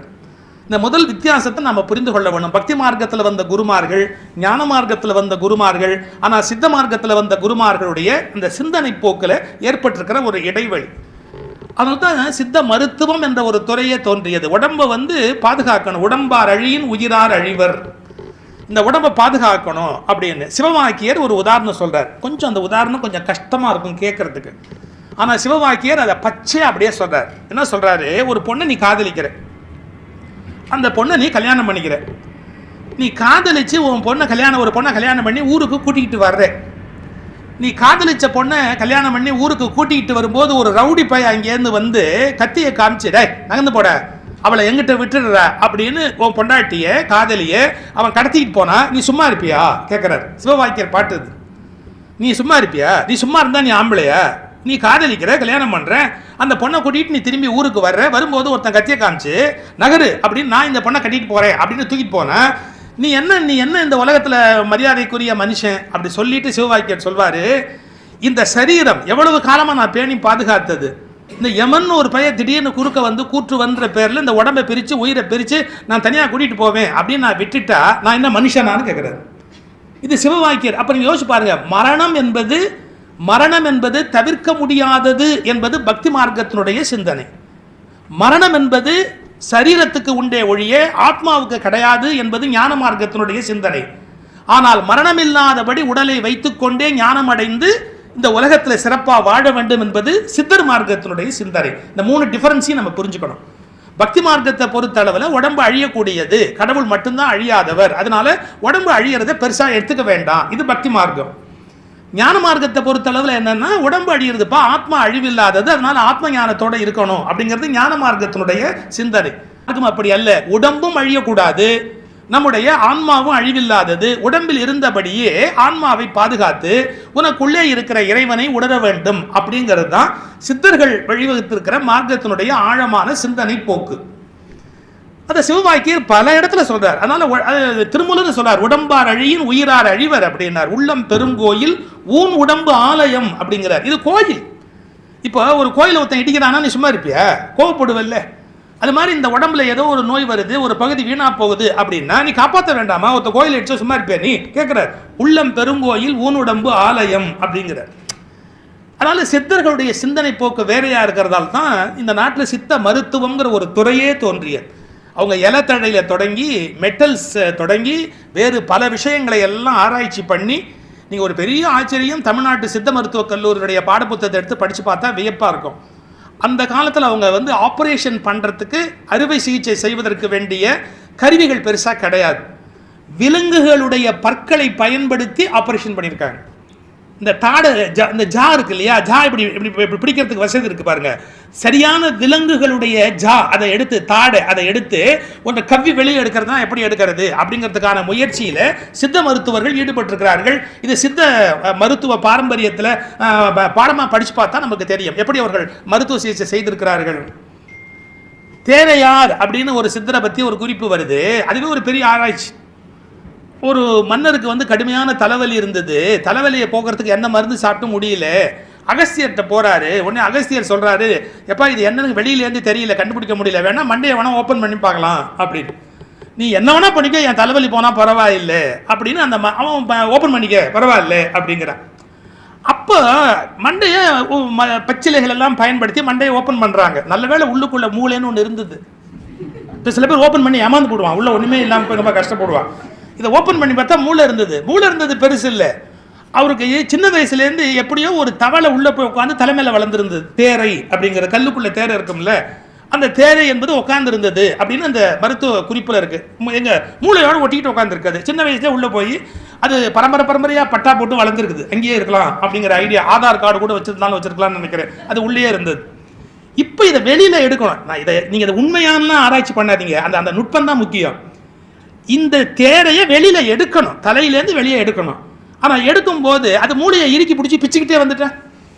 ஏன்னா மூளையில் எந்த பகுதி செயலிழந்தால் என்ன நடக்கும்னு தெரியாது, எது வேணாலும் நடக்கலாம் அந்த உலகத்தில். அப்போ அகஸ்தியர் ஸ்டன் ஆகிட்டாராம் ஒரு வினாடி. எப்படி நான் இவன் மூளையிலேருந்து இந்த தவளையை வெளியே எடுக்கிறது, என்ன பண்ணுறதுன்னு நமக்கு தெரியல, எப்படி வெளியே எடுக்கிறது அப்படின்னு கஷ்டப்பட்டாராம் அகஸ்தியர். அப்போ உடன் இருந்த இன்னொரு சித்தர் ஒரு பாத்திரத்தில் தண்ணீர் வச்சாருன்னு ஒரு கதை இருக்குது, இல்லை இளநீர் எசிவி பிடிச்சாருன்னு ஒரு கதை இருக்கு வச்சுங்களேன். தண்ணி, ஏன்னா தவளைக்கு தண்ணின்னா இஷ்டம் இல்லையா, அது பக்கத்தில் அப்படி பாத்திரத்தை பிடிச்ச உடனே அது மூளையிலேருந்து ஜென்டில் அப்படி ஜம்ப் பண்ணி அந்த தண்ணிக்குள்ளே வந்துருச்சு. மண்டையை மூடி அவருக்கு ஆப்ரேஷன் பண்ணி காப்பாற்றிட்டாங்க அப்படின்னு சித்த மருத்துவத்தில் ஒரு குறிப்பு இருக்குது. இதை எதுக்கு சொல்ல வரேன், ஒரு ஆப்ரேஷன் பண்ணி அந்த தேரையை வெளியே எடுத்ததால தான் அவருக்கு தேரையர்னு பேருன்னு குறிப்பு இருக்குது சித்தர் நூல்களில். ஆனால் இதில் என்ன குறிப்புன்னு கேட்டால், ஒரு ஆப்ரேஷன் பண்ணி இது ஸ்கல்லை ஓப்பன் பண்ணி ஆப்ரேட் பண்ணி ஒரு மனுஷனை சேவ் பண்ணணும் அப்படிங்கிற கான்செப்ட், இதெல்லாம் சித்தர்களுடைய மருத்துவ வாழ்வியலில் இருக்குது. அப்படி எதுக்கு ஒரு மனுஷனை காப்பாற்றணும், இந்த உடம்பே அழியக்கூடியதானு செத்து போனா என்ன போயிட்டு போகிறான்? சித்தர்கள் அதை ஒத்துக்க மாட்டாங்க. வஜ்ர தேகம் அப்படிம்பாங்க, சாகா கலை அப்படிம்பாங்க, போகா புனல் அப்படிம்பாங்க. நம்ம மரணம் எதனால் வருதுன்னு கொஞ்சம் யோசிச்சு பார்த்தா, நம்முடைய லெவல் உடம்புல வந்து ஆக்சிஜனுடைய லெவல் குறைய குறைய கார்பன் டை ஆக்சைடுடைய லெவல் கூட கூட கொஞ்சம் கொஞ்சமாக ஒவ்வொரு பகுதியாக செத்து போகுது. நாம் வந்து இன்ஸ்டால்மெண்ட்டில் தான் சாவுறமே ஒழிய பெர்மனெண்ட்டாக டக்குன்னு சாகிறது கிடையாது. எல்லாம் இன்ஸ்டால்மெண்ட்டில் சாவுவான். எப்படின்னா ஒரு செல் போகும், ஒவ்வொரு பகுதியாக போகும், கொஞ்சம் கொஞ்சமாக போகும், டோட்டலாக ஒரு மனுஷன் இல்லாமல் போயிடுவான். அதுக்கு என்ன காரணம்? அவன் உடம்புல உள்ளே இருக்க வேண்டிய அளவுக்கு ஆக்சிஜன் லெவல் இல்லாமல் அது வந்து கார்பன் டை ஆக்சைடோட லெவல் மேலே கூடி அதை தான் அந்த காற்று வெந்து போகிறது. வெந்து போயிட்டா அதுக்கு கால்னா காற்று, அது வெந்து விட்டால் கார்பனாக மாறிடுது.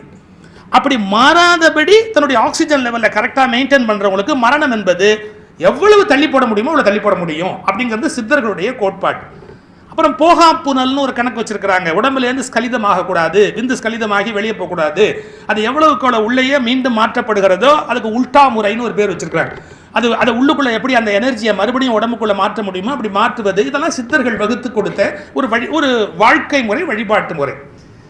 இதை நம்ம எப்படி எடுத்துக்கணும்னு கேட்டிங்கன்னா, நல்ல ஒரு உடல் நலம், அந்த நல்ல உடலுக்குள்ள நல்ல ஒரு வகையான மனநலம், அந்த நல்ல மனநலம் காரணமாக ஒரு தூய ஒளிவுடைய ஆன்மாவாக தன்னை வைத்திருந்து இந்த உடம்பை ஒளி உடம்பாக ஆக்கி வாழுதல், இதுதான் சித்தர்களுடைய லட்சியம். இதில் நமக்கு இப்போ அவைலபிள் அந்த குருமார்கள், சித்தர்கள் ஆர்டரில் நமக்கு அவைலபிள் குருமார்களில் இன்னும் வாழ்ந்து மக்களுக்கு வழிகாட்டி கொண்டிருக்கிறவர்கள் மகாவதார் கிரியா பாபாஜி.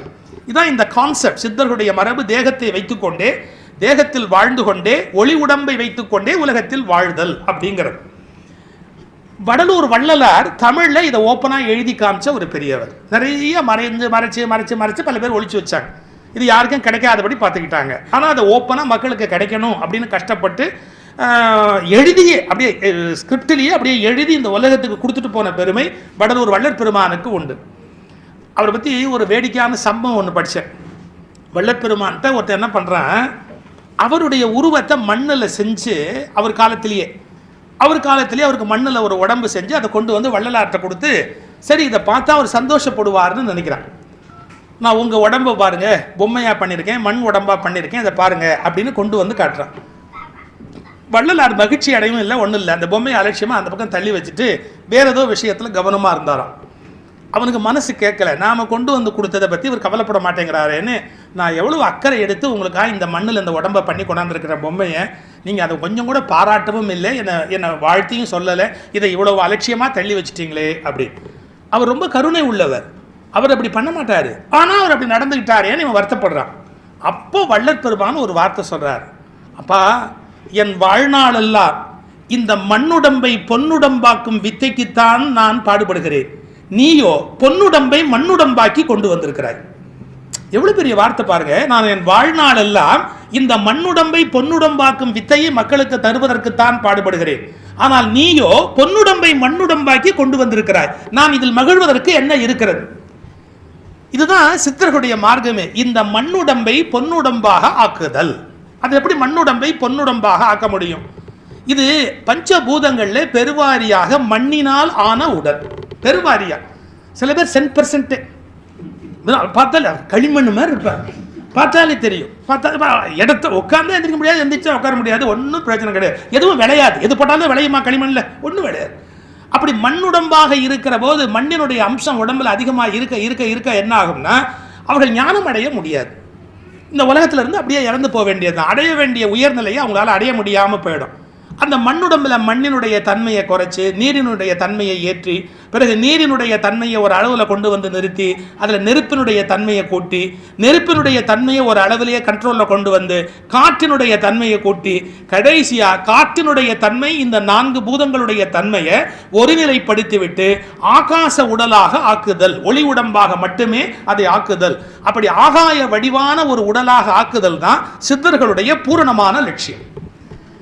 ஒளி உடம்பு எப்போவுமே அவங்க வந்து எப்படி நமக்கு டிவியில் வந்து புள்ளியாக அலைவரிசைகள் வந்து சேர்ந்து ஒரு உடம்பை காட்டுதோ அது மாதிரி அவங்க ஒளியாக இருப்பாங்க. வேணுங்கிற போது அந்த உடம்பை அப்படியே புள்ளியாக ஆக்கி எங்கே வேணாலும் ட்ராவல் பண்ணுவாங்க, திரும்பி அந்த இடத்துல அசம்பிள் பண்ணிக்குவாங்க, திரும்பி அங்கேருந்து வேறு இடத்துக்கு போகணுன்னாலும் அவங்க புறப்பட்டு போவாங்க. இந்த தன்மையை மனிதன் அடைய முடியும், மனிதன் தன் வாழ்நாளிலேயே தெய்வ நிலை எய்த முடியும் அப்படிங்கிறது தான் சித்தர்கள் உலகத்துக்கு சொன்ன செய்தி. அதற்கு அண்மை காலத்து அடையாளமாக நாம் கொண்டாடுகிறவர்கள் தான் மகாவதார் கிரியா பாபாஜி அவர்கள். ஹிமாலயாஸில் இருக்கிறார். இப்பவும் அவர் விரும்பினா யாருக்கு வேணாலும் காட்சி கொடுப்பார், மற்றவங்க விரும்புறதை பொறுத்து அல்ல. அவர் யாருக்கு காட்சி தர வேணும்னு விரும்புகிறாரோ அவர்களுக்கு மட்டுமே அவர் காட்சி கொடுப்பார் அப்படிங்கிற அந்த உணர்வு முறை. ஆனால் இது எளிமையாக வராது. இதுக்குன்னு சில முயற்சி இருக்குது, அதுக்குன்னு சில பயிற்சி இருக்குது, அதுக்குன்னு சில வகையான வழிமுறைகள் இருக்குது. எப்படி? முதல்ல உடம்பை சரி பண்ணணும். எல்லாத்துக்கும் பேஸ் அதுதான், உடம்பை சரி பண்ணணும். 18 வகையான ஆசன முறைகள் இவங்க இந்த ஆர்டரில் உங்களுக்கு அப்படி அதை சொல்லி கொடுத்து அதை முதல்ல உடம்பை எப்படி பக்குவப்படுத்துறதுன்னு சொல்லியிருப்பேன். எல்லாத்துக்கும் பேஸ் அதுதானே. அப்புறம் உடம்புலேருந்து கொஞ்சம் கொஞ்சமாக பிராணனை பக்குவப்படுத்தி, காற்றை பக்குவப்படுத்தி, எல்லாத்தையும் நெறிப்படுத்தி இந்த மார்க்கத்தில் மேல் நோக்கிய பயணத்தை செய்யறது. நான் மனிதனும் தெய்வமாகலாம்னு ஒரு புத்தகமே எழுதினேன். இந்த கான்செப்டை புரிய வைக்கிறதுக்காக ரொம்ப சிம்பிளாக ஒரு விஷயம் சொன்னேன். எப்படின்னா, இப்போ நீங்கள் எல்லாருமே ஃப்ளைட்டில் ட்ராவல் பண்ணியிருப்பீங்க, ஏன்னா வெளிநாட்டிலேருந்து பல பேர் வந்திருப்பீங்க. இது ஃப்ளைட்டில் நம்ம வெளியிலேருந்து வர்றோம் அப்படின்னு சொன்னால் கண்டிப்பாக ஒரு சில அனுபவங்களை அடைஞ்சிருப்போம். உதாரணம் சொல்கிற பாருங்களேன், இப்போ ஃப்ளைட்டில் ஏறி உட்காடுறோம். உங்களுக்கு தெரியும், ஒரு ஒரு ஒரு விமானம் முதல்ல கொஞ்சம் நேரம் இந்த கிரவுண்டுக்கு பேரலாக ஓடும். இப்படி ஸ்ட்ரைட்டாக பூமி இருக்குது, ரன்வேல அது ஓடணும். ஒரு 1 கிலோமீட்டர் இருக்கும், ரன்வேல 2 கிலோமீட்டர் இருக்கும், கணக்கு அந்த விமானத்தினுடைய அளவை பொறுத்து அது ஓட வேண்டியிருக்கும். இப்போ அது அந்த ஸ்பீடு எடுக்கிறதுக்கு முதல்ல பேரலாக ஓடும், கிரவுண்டுக்கு பேரலாக இணை கோடு இப்படி நேராக அப்படி ஓடும். இப்போ நான் ஒரே ஒரு கேள்வி கேட்குறேன், இப்படி பேரலாகவே ஓடிக்கிட்டே இருந்தால் அதுக்கு பிளேன்னு பேரா? பேரலாக ஓடிக்கிட்டே இருந்தால் அதுக்கு பிளேன்னு பேர் இல்லை, வேஸ்டான பஸ்ஸுன்னு பேர் இல்லையா? காஸ்ட்லி பஸ்ஸுன்னு சொல்லலாம். நீங்கள் 80 கோடி ரூபாய் போட்டு ஒரு பிளேனை கட்டி இங்கே மீனம்பாக்கத்துலேருந்து புறப்பட்டு திருச்சி வரைக்கும் ரோட்லேயே போச்சுன்னு வச்சுங்க, இது எவ்வளோ பெரிய அவஸ்தை இது. ஒரு தடவை கவிஞர் கண்ணதாசனும் எம்எஸ் விஸ்வநாதனும் ஃப்ரான்ஸ் போயிருந்தாங்க. ஃப்ரான்ஸ்லேருந்து லண்டனுக்கு போகணும் எம்எஸ் விஸ்வநாதனும் கண்ணதாசனும். ரன்வேலேருந்து அந்த ஃப்ளைட்டை எடுத்துட்டாங்க. ஆனால் பாருங்கள், கேட்டை க்ளோஸ் பண்ணி அங்கேருந்து ரன்வேக்கு போயிட்டு ரன்வேல கொஞ்சம் தூரம் போன உடனே கண்டுபிடிச்சிட்டா இன்ஜினில் ஏதோ ப்ராப்ளம்னு. திரும்பி அப்படியே வந்து கேட்டுக்கிட்ட திரும்ப வந்து நிற்கிது. எம்எஸ் விஸ்வநாதன் மியூசிக்கில் பெரிய எக்ஸ்பர்ட்டு, சங்கீதத்தில் பெரிய அறிவாளி, மற்ற எல்லாத்துலேயும் 0, ஒன்றுமே அவருக்கு தெரியாது. அவர் கண்ணதாசன்கிட்ட கேட்குறாரு, என்ன இந்த பிளேன் இப்படியே ரோடு மேலேயே ஃப்ரான்ஸ் போகுதாங்க? கண்ணதாசன் கொஞ்சம் கடுப்பாயிட்டார். ஆமாம், அதனால தான் இப்போ ரோடெல்லாம் இடித்து பெருசாக்கிக்கிட்டு இருக்கிறான், அதனால தான் கொண்டாந்து நிறுத்திட்டாங்க. விளையாடாதீங்கண்ணே அப்படின்னு கொஞ்சம் யோசிச்சு பாருங்க. ஒரு பிளேன் அப்படி புறப்பட்டு ஒரு 500 கிலோமீட்டர் போக வேண்டிய தூரம் ரோட்லேயே போனால் அது வேஸ்ட் இல்லையா? அப்போ பிளேன் என்ன பண்ணணும்? முதல்ல பேரலாக ரோடுக்கு போயிட்டு டேக் ஆஃப் ஆகும்போது ஒரு டில்ட் அடிக்கும். டேக் ஆஃப் ஆகுது அப்படின்னா இந்த ஆங்கிளில் போய் திரும்பி அப்படியே மேலே பறக்க ஆரம்பிச்சிடும். இப்போ நான் ஒரு கேள்வி கேட்குறேன், 100 கோடி ரூபாய் 80 கோடி ரூபாய் போட்டு ஒரு ஃப்ளைட்டை கட்டிட்டு அது கடைசி வரைக்கும் ரோட்டில் பேரலாகவே போயிட்டே இருந்தால் அது எவ்வளோ வேஸ்ட்டோ அவ்வளவு வேஸ்ட்டு நம்ம லைஃப். ஏன் தெரியுங்களா? நாம் கிரவுண்டில் ட்ராவல் பண்ணுறதுக்காக படைக்கப்பட்ட பாடி இல்லை, ஹியூமன் பாடி. ஒரு லெவலில் டில்ட் அடித்து மேல் நோக்கிய பயணத்துக்கு போகணுங்கிறதுக்காக இந்த பாடி டிசைன்டு. இதுக்கு என்ன அடையாளம்? முதல்ல நம்ம 4 கால் ஊனி விலங்கு மாதிரி நடந்துக்கிட்டு இருந்தோம். நம்ம எப்போ நிமிந்தமோ அப்போ நிமிந்த பீரியடே என்ன அர்த்தம்னு கேட்டால், மனிதன் வேறு எதையோ நோக்கி போக வேண்டியவன். மற்ற எல்லாத்தையும் விட மனிதனுக்கு மட்டுமே குண்டலினி சிரசுக்கு வரணும் அப்படிங்கிற ஒரு ஆசை, ஒரு அபிலாஷை, ஒரு கட்டாயம், ஒரு எண்ணம் ஏற்படுது. அதுதான் டேக் ஆஃப். அப்போ வாழ்நாள் முழுக்க இப்படியே இருக்க முடியாது. நம்ம வந்து மேல் நோக்கிய பயணத்தை மேற்கொண்டாகணும். சராசரியாக பிறந்து இருந்து செத்து அர்த்தம் இல்லாமல் செத்து போகக்கூடாது. இது வந்து மனித வாழ்க்கையினுடைய கட்டாயம். ஒரு நண்பர் வீட்டுக்கு போனோம் சார். அவர் வீட்டில் ஒரு பெரிய படம் மாட்டி வச்சுருக்காங்க. என்னுடைய நண்பருடைய அப்பா தான் அவர் செத்து போயிட்டார், அதனால தான் வீட்டில் வச்சுருக்கான். நான் இப்படி சொல்கிறேன், தப்பாக நினைக்காதீங்க. ஒருத்தர் எழுதியிருந்தார், திண்ணையிலேயே இருந்த தாத்தா நடுக்கூடத்துக்கு வந்தார் செத்து படமாக. ஏன்னா அது வரைக்கும் அவர் உள்ளோட மாட்டிட்டான். அவர் செத்ததுக்கப்புறம் படமாக்கி உள்ளே வச்சு மாலை போட்டான ஒழிய அது வரைக்கும் அவர் திண்ணையிலே வச்சுருந்தான்னா கொடுங்க. இப்போ ஒரு மனுஷன், நான் அந்த வீட்டுக்கு போனால் படம் மாட்டியிருக்கிறார். கீழே தோற்றம் 1900 சில்லறை, மறைவு 1900 சில்லறை. நான் ஏன் சில்லறைன்னு சொல்கிறேன்னு பார்க்குறீங்களா? அவனே ஒரு சில்லறை, வேறு எப்படி சொல்கிறது? தோற்றம் 1900 சில்லறை, மறைவு 1900 சில்லறை அப்படின்னு போட்டிருக்கிறார். நான் கேட்டேன், இவர் எங்கள் அப்பா என்ன பண்ணார்? மகன் சொல்கிறான், பிறந்தாருன்னு. அது அவர் பெருமைப்பட வேண்டிய விஷயம் இல்லைடா அப்படின்னு. ஆமாம், வந்தார், கல்யாணம் பண்ணார், பிள்ளை குட்டி பெற்றார், அப்புறம் செத்து போயிட்டார். நான் கேட்குறேன், இந்த உலகத்துக்கு அவர் ஏதாவது பண்ணியிருக்கிறாரான்னு. அவன் ரொம்ப நேரம் யோசிச்சுட்டு சொன்னான், ஒரே ஒரு நல்லது பண்ணார். என்ன? போனா இருப்பார். அதுதான் அவர் உலகத்துக்கு பண்ண ஒரே ஒரு நன்மை. இந்த பூமியில் பிறந்து இருந்து அவர் வாழ்ந்து அர்த்தம் இல்லாமல் பிள்ளை குட்டி பெற்றுட்டு அவர் கடைசியாக போனா இருப்பார். அதான் அவர் உலகத்துக்கு பண்ண ஒரே ஒரு நன்மை அப்படின்னா இது எப்படி வாழ்க்கையாகும்? இவன் தான் பேரலாகவே பிளேன் ஓட்டுறவன், புரியுதா? கிரவுண்டுக்கு பேரலாகவே ஓட்டி அடுத்த பிறவிக்கு ஏற்பாடு பண்ணி அப்படியே போய் சேர்றது. What is the purpose in it? Take off ஆக வேணாமா? வாழ்க்கையில் ஏதாவது ஒரு இடத்துல ஒரு ஜோல்ட் அடிக்க வேண்டாமா? அடிச்சு அது டில்ட் ஆகி மேல் நோக்கி போக வேண்டாமா? ஆக்சுவலாக இப்படி சொல்லட்டுமா, யோக மார்க்கத்தில் நுழைகிறவர்கள் தான் டேக் ஆஃப் ஆன பிளான்கள். எது பிளேன் டேக் ஆஃப் ஆனால் தான் அந்த பிளேனுக்கு மரியாதை. அந்த யோக மார்க்கத்துக்குள்ளே போகிறவங்கெல்லாம் மேல் நோக்கிய பயணத்துக்கு தங்களை தயார்படுத்தினவங்கன்னு அர்த்தம். அதுக்கு என்ன அடையாளம்? உங்களுக்கு இதில் எல்லாமே கிரியா யோகாவில் எல்லாம் சொல்லியிருப்பாங்க, முறையாக கிளாஸ் எடுத்திருப்பாங்க. ஒவ்வொரு சக்கரால எனர்ஜி லெவல் ப்ளே பண்ணுற போது ஒவ்வொரு விதமான ஆக்டிவிட்டி உலகத்தில் டாமினேட்டாக இருக்கும். இப்போ சக்கராஸில் அது ட்ராவல் பண்ணி மேலே போகுது அப்படின்னு சொன்னால் அது அந்த சக்கரா பவர்ஃபுல்லாக இருக்கிற காலத்தில் அவனுடைய பிஹேவியர் பேட்டர்னே நீங்கள் பார்த்தீங்கன்னா ஒரே மாதிரி இருக்கும். இப்போ மூலாதாரத்தில் அதிகமாகவே ஒரு மனிதனுடைய அந்த எனர்ஜி லெவல் அங்கேயே நிற்கிது அப்படின்னு வச்சுக்கோங்க. அவருடைய லைஃப் ஸ்டைலே எப்படி இருக்கும்? மூலாதாரத்துலேயும் சுவாதிஷ்டானத்துலையும் அது ரெண்டும் அப்படி ஷட்டில் சர்வீஸ் மாதிரி இப்படி போயிட்டு திரும்பி வர்ற மாதிரி. மூலாதாரம் சுவாதிஷ்டானம் திரும்பி ரெண்டுலேயும் திரும்பி வந்துடும். வேறு ஒன்றும் இல்லை, சாப்பிட்டு டைஜஸ்ட் ஆகி உணவு வெளியில் போகிறது, அடுத்தது உணவு சாப்பிட்டு முடித்த உடனே என்ன சொல்கிறது, சந்ததியை விருத்தி பண்ணுறது, பூமியில் காமம் சார்ந்த நடவடிக்கைகளில் ஈடுபட்டு சந்ததியை விருத்தி பண்ணுறது. இந்த ரெண்டே ஆக்டிவிட்டி மட்டுமே நடக்கும்னா கொஞ்சம் யோசிச்சு பார்த்துங்க, கோச்சுக்காதீங்க. இந்த ரெண்டே ஆக்டிவிட்டி மட்டும் நடக்கும்னா விலங்குக்கும் மனுஷனுக்கு என்ன வித்தியாசம்? அதைத்தான் வள்ளலார் கேட்டார். ஆகாரம், மைத்துனம், நித்திரை, பயம். ஆகாரம், மைத்துனம், நித்திரை, பயம் இவை நான்கும் மனிதனுக்கும் விலங்குக்கும் பொது அப்படின்ட்டு. இந்த ரெண்டு லெவலில் மட்டுமே மூலாதார சுவாதிஷ்டான ரெண்டு இடத்துல மட்டுமே குண்டலினி ட்ராவல் பண்ணிக்கிட்டு இருந்தா அவங்க பிஹேவியர் எப்படி இருக்கும்னு கேட்டால் எங்கே என்ன சாப்பிட்லாங்கிறத பற்றிய கவலையாக இருக்கும். அப்புறம் சாப்பிட்டு முடிச்சாச்சு குழந்தை குட்டி பெற்றுக்கலாமா அப்படிங்கிற ஐடியா இருக்கும். சார் தப்பாக நினைக்காதீங்க, நாம ஏன் பிறந்தோம்னே தெரியல. பல பேர் அவசரமாக பெற்றுக்கிறான். நாம் என்னத்துக்கு வந்தோம்னு நமக்கு இன்னும் அடையாளம் தெரியல, நம்ம பர்பஸே என்னன்னு தெரியல. அதில் வேறு சில பேர் சொல்கிறான் அப்படி பெற்றுக்காட்டி 10 பேர் தப்பாக நினைப்பான்றான். என்ன கேட்குறான்ல ஒவ்வொருத்தனும், புழு பூச்சி இல்லையான்றான். கல்யாணம் ஆகி 2 வருஷம் ஆன உடனே கேட்குறான் புழு பூச்சி இல்லையா அப்படிங்களா. புழு அப்படின்னு சொன்னால் அது பொம்பளை பிள்ளை, பூச்சின்னு சொன்னால் அது ஆம்பளை பிள்ளை. எப்படின்னு கேட்குறீங்களா? புழு குடஞ்சிக்கிட்டே அதே இடத்துல இருக்கும், பூச்சி குடஞ்சிட்டு பறந்து போயிடும். பொம்பளை பிள்ளை கல்யாணம் ஆகி வேறு வீட்டுக்கு போயிடும், பையன் போக மாட்டான், அதே வீட்லேயே குடஞ்சிக்கிட்டே இருப்பான். அதனால இவனை புழுன்னா அவனை பூச்சின்னா. அதான் தமிழ்நாட்டில் விவரமாக கேட்பான், புழு பூச்சி ஒன்றும் இல்லையா அப்படின்னு. புழு பூச்சியா? இவன் பள்ளியும் பூரானுமே பெற்று வச்சிருக்கான். கொஞ்சம் யோசிச்சு பாருங்க, நாம என்னத்துக்கு இருக்கிறோம்னே தெரியல, நாம எதுக்கு இன்னொரு பிள்ளைய பெற்றுக்கணும் இந்த உலகத்தில் தெரியல. அதுக்கு வேற ஒன்றும் காரணம் இல்லை, நம்ம உடம்புல அந்த அர்ஜி இருக்கு. இது சரியா சொல்றதா இருந்தா பிரதி எடுத்தல் அப்படிங்கிறான், தன்னை படி எடுத்தல் அப்படிங்கிறான். இப்போ இது நாங்கள் ஜெராக்ஸ்னு சொல்கிறோம். இங்கே ஜெராக்ஸ்ங்கிறது ஒரு மிஷின் பேர், ஒரு கம்பெனி பேரை ஒழிய ஃபோட்டோ காப்பிங்கிறது தான் டெக்னிக்கல் பேர். இதுக்கு ஒரு புத்தகத்திலேருந்து நம்ம எடுத்து வச்சுக்கிறது ஃபோட்டோ காப்பின்னு பேர். எஸ்எஸ்எல்சி புக்கு இருக்குது, பாஸ்போர்ட் இருக்குது, ஒரு இம்பார்ட்டன்ட் அப்ளிகேஷன் இருக்குது அப்படின்னா அது தொலைஞ்சு போயிடக்கூடாது, ஒரு ஃபோட்டோ ஸ்டேட் காப்பி எடுத்து வச்சுக்கோ அப்படின்பா. அது மாதிரி ஹியூமன் ரேஸுக்கு பேசிக்காகவே இன்பில்ட்டாக ஒரு அர்ஜி இருக்கான். என்ன, நம்ம ஏன்னா அழிஞ்சிடக்கூடாது, உடனே ஒரு ஃபோட்டோ ஸ்டேட் காப்பி எடு, அதுதான் புள்ள பெற்றுக்கிறது. ஏன்னா இப்போ சில பேர் மூக்கு பார்த்தீங்கன்னா அப்போ மூக்கு மாதிரியே இருக்கும் அப்படியே, அதாவது அதுக்கு பேர் குடமிளகா மூக்கு அப்படின்பா. அதே பிராண்டு குடமிளகாயா அந்த மூக்கு வரும், ஏன்னா அந்த பரம்பரை போயிடக்கூடாது பாருங்க. அப்படி இல்லாட்டி வேற மூக்குக்கு வந்துட்டா என்ன ஆகுறது? ஸோ ஃபோட்டோ ஸ்டேட் காப்பி அதை எடுத்து வச்சிடணும்னு அந்த ஜெனட்டிக்கலி அது ப்ரோக்ராம்டு, நமக்கு ஒரு காப்பி கண்டிப்பாக வேணும் இந்த உலகத்தில் அப்படின்னு வேகமாக புள்ள பெற்று வச்சுக்காரு. சார் நம்ம என்ன பிறந்தோம், என்ன சாதிக்கிறோம், உள்ளே இருக்கிறது என்ன, வெளியில் இருக்கிறது என்ன, 5 பூதங்களுக்கு நமக்கும் தொடர்பு என்ன, நாம் இந்த உடம்பை வச்சு என்ன பண்ண போகிறோம், இந்த உடம்புல ஏன் நோய் வருது, எங்கே இந்த நோய் வருது, இதை தாண்டி நம்ம எப்படி மேலே ட்ராவல் பண்ணுறது, ஏன் நம்ம பிஹேவியர் பேட்டர்ன் இப்படி இருக்குது, எல்லாத்தையும் பற்றி ஆராய்ச்சி பண்ண ஆரம்பித்தா ஒரு மனிதனுடைய வாழ்க்கையை மாறுமா மாறாதா? பக்தி மார்க்கத்துக்கும் சித்தர்கள் மார்க்கத்துக்கும் பேசிக் டிஃபரன்ஸ் இங்கே தான். கொஞ்சம் நான் அனலிட்டிக்கலாக போகிறதால யாரும் தப்பாக எடுத்துக்கூடாது. பக்தி மார்க்கத்தில் எல்லாமே வெளியில் வச்சு கும்பிட சொல்கிறான். கேட்குறான் எது, நான் தனக்கு ஒரு நல்லது நடக்கணும்னா கூட பா இறைவா நீ பார்த்து எனக்கு எப்படியாவது ஏற்பாடு பண்ணுப்பா அப்படின்னு எல்லாம் வெளியில் வேண்டுவது.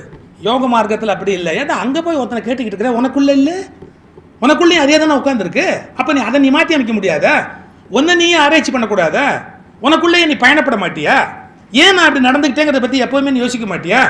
ஏன் என்னுடைய பிஹேவியர் இப்படி இருந்தது இந்த சந்தர்ப்பத்தில், யோசிக்கணுமா இல்லையா? சிக்மண்ட் ஃப்ராய்டு எவ்வளோ பெரிய ஆள் சார், சைக்காலஜி படித்தவங்களுக்கு தெரியும், பகுப்பாய்வு துறையின் தந்தை அப்படிங்கிறான். உளவியல்ல பகுப்பாய்வு அனாலிசிஸ் அதை பக்காவாக பண்ணி ஒரு ஒரு ஒழுங்குபடுத்துகிற மிகப்பெரிய தத்துவயியல் உளவியல் துறையினுடைய தந்தை சிக்மண்ட் ஃப்ராய்டு. மனசு வச்சு சிக்மண்ட் ஃப்ராய்டு ஒரு நாள் ரயில்வே ஸ்டேஷனில் இறங்கி நடந்து போகிறார். நடந்து போகும்போது சார் இவருக்கு முன்னாடி அழகான ஒரு பொம்பளை பொண்ணு, ரொம்ப அழகான ஒரு பொம்பளை. இவர் என்ன நினைக்கிறாரு, தொட்டு பார்க்கணும்னு நினைக்கிறாரு. அவருக்கு அப்போ வயசு எவ்வளோ தெரியுங்களா, 55க்கு மேலே. அதனால் வயசாயிட்டா ஒருத்தன் ஒழுக்கமாக இருப்பான்னு நம்பாதீங்க. சிக்மண்ட் ஃப்ராய்டு 55 வயசாகி போச்சு. இப்போ ரயில்வே ஸ்டேஷனில் யாரோ ஒரு அழகான பொம்பளை போகிறார். இவருக்கு அவளுக்கு என்ன சம்பந்தம்? இவருக்கு என்ன தோணுது, தொட்டு பார்க்கணும்னு தோணுது. இதில் என்ன கொடுமை தெரியுங்களா, உடனே சிக்மண்ட் ஃப்ராய்டு தான் பகுப்பாய்வு துறையின் தந்தை இல்லையா, தன்னை பகுத்து ஆராயிறார். என் வயசு என்ன, என் ஸ்டேட்டஸ் என்ன, நான் சைக்காலஜியில் எவ்வளோ பெரிய ஆள், நான் அந்த பொம்பளை பிள்ளை போய் தொட்டால் இந்த ஊர் என்னை என்ன நினைக்கும், இந்த மாதிரி ஒரு அல்பத்தனமான எண்ணம் எனக்கு தோணணுமா, நல்லா கவனிக்கணும் என்று இது ஃப்ராய்டு எழுதுறார். என்று என்னை நானே ஆராய்ச்சி செய்து கொண்டிருக்கும் போதே தொட்டு விட்டேன். இது ஒரு பக்கம் ஓடுது, இது ப்ரொஜெக்டர் போட்டு இந்த அனாலிசிஸ் ஓடிக்கிட்டே இருக்கு. அதுக்குள்ள ஆக்ஷன் டன்னு தொட்டுட்டாரு. அப்பதான் வீட்டில் வந்து யோசிக்கிறாரு, ஏன் ஒரு எண்ணம் எனக்கு தோணுச்சு, அது தப்புன்னு என் அறிவு சொல்லிக்கிட்டே தான் இருக்கு, நான் ஏன் தொட்டுட்டேன், எதனால அப்படி நடந்தது சார்? இந்த இடத்த கண்டுபிடிக்கணும் தான் சார் உண்மையான யோகி. நான் ஏன் அப்படி நடந்து கொண்டேன் என்பதை பற்றிய சிந்தனையே ஒருத்தனுக்கு பிறக்கலைன்னா அவன் மிருகம்னு பேரு. எந்த மிருகமாவது பின்னாடி வருத்தப்படுமா, நான் அந்த மிருகத்தை லவ் பண்ணியிருக்க கூடாது, நான் அதோடு சேர்ந்து பிள்ளை பெற்றிருக்க கூடாது, அந்த மாதிரிலாம் அதுக்கு ஒன்றுமே கிடையாது. தோணுச்சா முடிஞ்சுதா வாழ்க்கை, அது பாட்டு போய்கிட்டே இருக்கும். இவன் தான் அப்படி இல்லை. அதாவது இதை கல்யாணம்னு பண்ணியிருக்கப்படாதும்பா. எவ்வளோ பிளான்டா சொல்கிறான் பாருங்க. இது ஒரு கல்யாணம் பண்ணி அஃபிஷியலாக மாட்டியிருக்கப்படாதுப்பா, நம்ம வேற மாதிரி இதை டீல் பண்ணியிருக்கணும்ப்பா. எல்லாம் இவன் தான் உட்காந்து யோசிச்சுட்டு உட்காந்துருக்கிறான். நான் ஏன் இப்படி நடந்துக்கிட்டேங்கிறத பற்றி என்னைக்காவது விலங்கு கவலைப்படுமா? நான் நம்ம பாஷையில் புரியறதுக்காக சொல்கிறேன். நம்ம ஆக்டர் தனுஷ் இருக்கார் இல்லையா, அவர் என்ன பண்ணார், ஒரு இன்டர்வியூ டிவியில் பண்ணார்.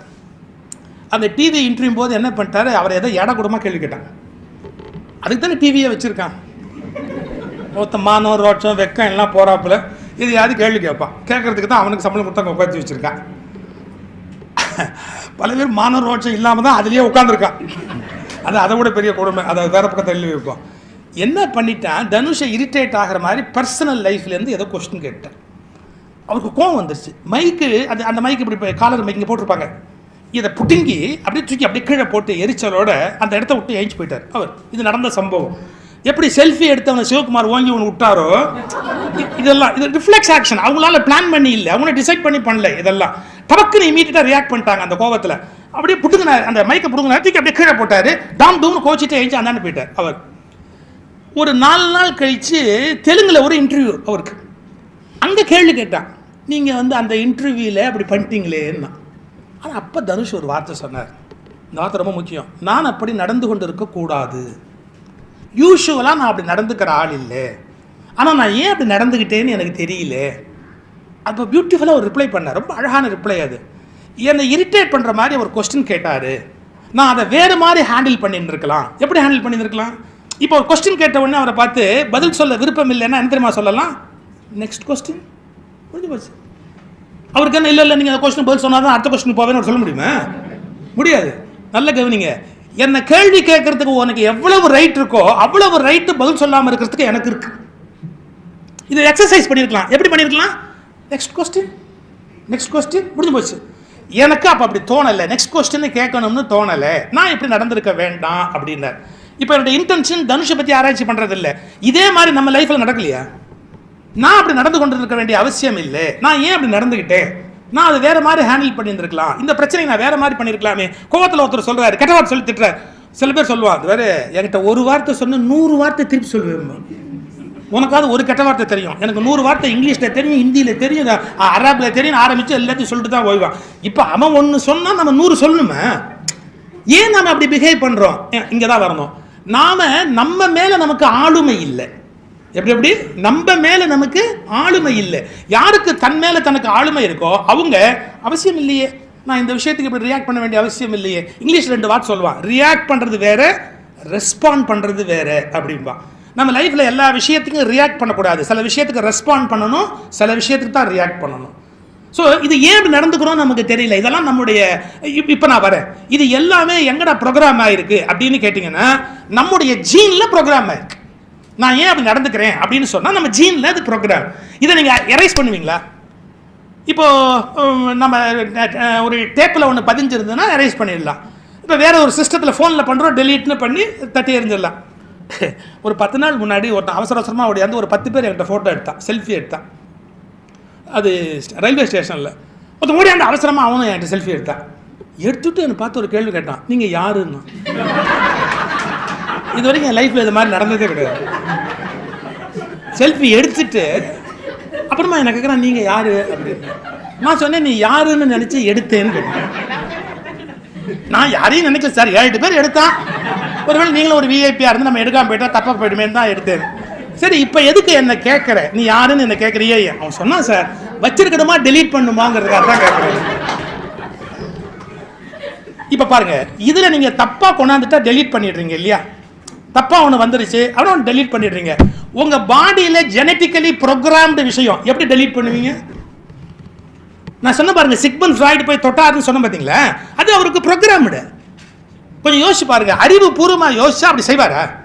செய்யல. பட் அவர் அறியாமே சப்கான்ஷியஸ் மைண்ட்லேருந்து போய் அப்படி ஆக்ட் பண்ணி செய்கிறாரு. ஏன்? It is programmed, genetically program. அதை நீங்கள் எப்படி டெலீட் பண்ணுவீங்க?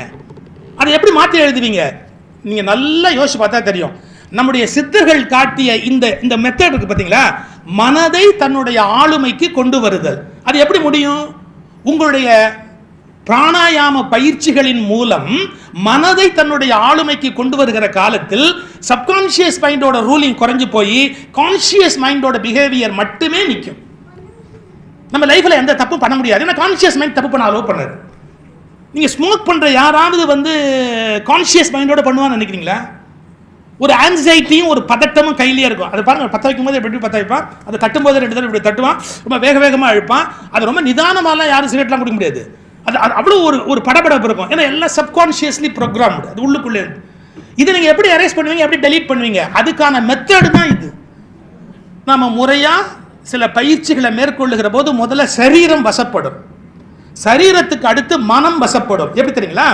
மூலாதார சுவாதிஷ்டானத்தில் இருக்கும்போது பாடி நம்ம கண்ட்ரோலுக்கு வரும். இதுக்கு அடுத்து அது அநாகதம், நெஞ்சு வரையில டிராவல் பண்ணுது. மணிப்பூரகம் அநாகதம் ரெண்டுக்கு டிராவல் பண்ணுது. அப்படின்னா மனதளவில் நம்ம பிஹேவ் பண்ற பிஹேவியர்ல ஒரு சேஞ்ச் வரும். மூலாதாரம் சுவாதிஷ்டானம் உங்க பாடியை உங்க கண்ட்ரோல்ல வச்சுக்கிறதுக்கான வழிமுறை. அதுலேருந்து செகண்ட் டிராவல் இருக்கு இல்லையா, மணிப்பூரகத்துக்கும் அநாகதத்துக்கும் அது டிராவல் பண்ணும்போது நம்முடைய பழக்க வழக்கங்கள், பண்பு நலன்கள், குணநலன்கள் எல்லாமே மாறத் தொடங்கும். மனம் கட்டுப்பாட்டுக்கு கீழே வரும். சார் சில பேர் ரொம்ப அன்பாக இருப்பாங்க, சில பேர் ரொம்ப கருணையாக இருப்பாங்க, சில பேர் ராட்சசமாக இருப்பாங்க, எதுக்கும் கவலைப்பட மாட்டாங்க.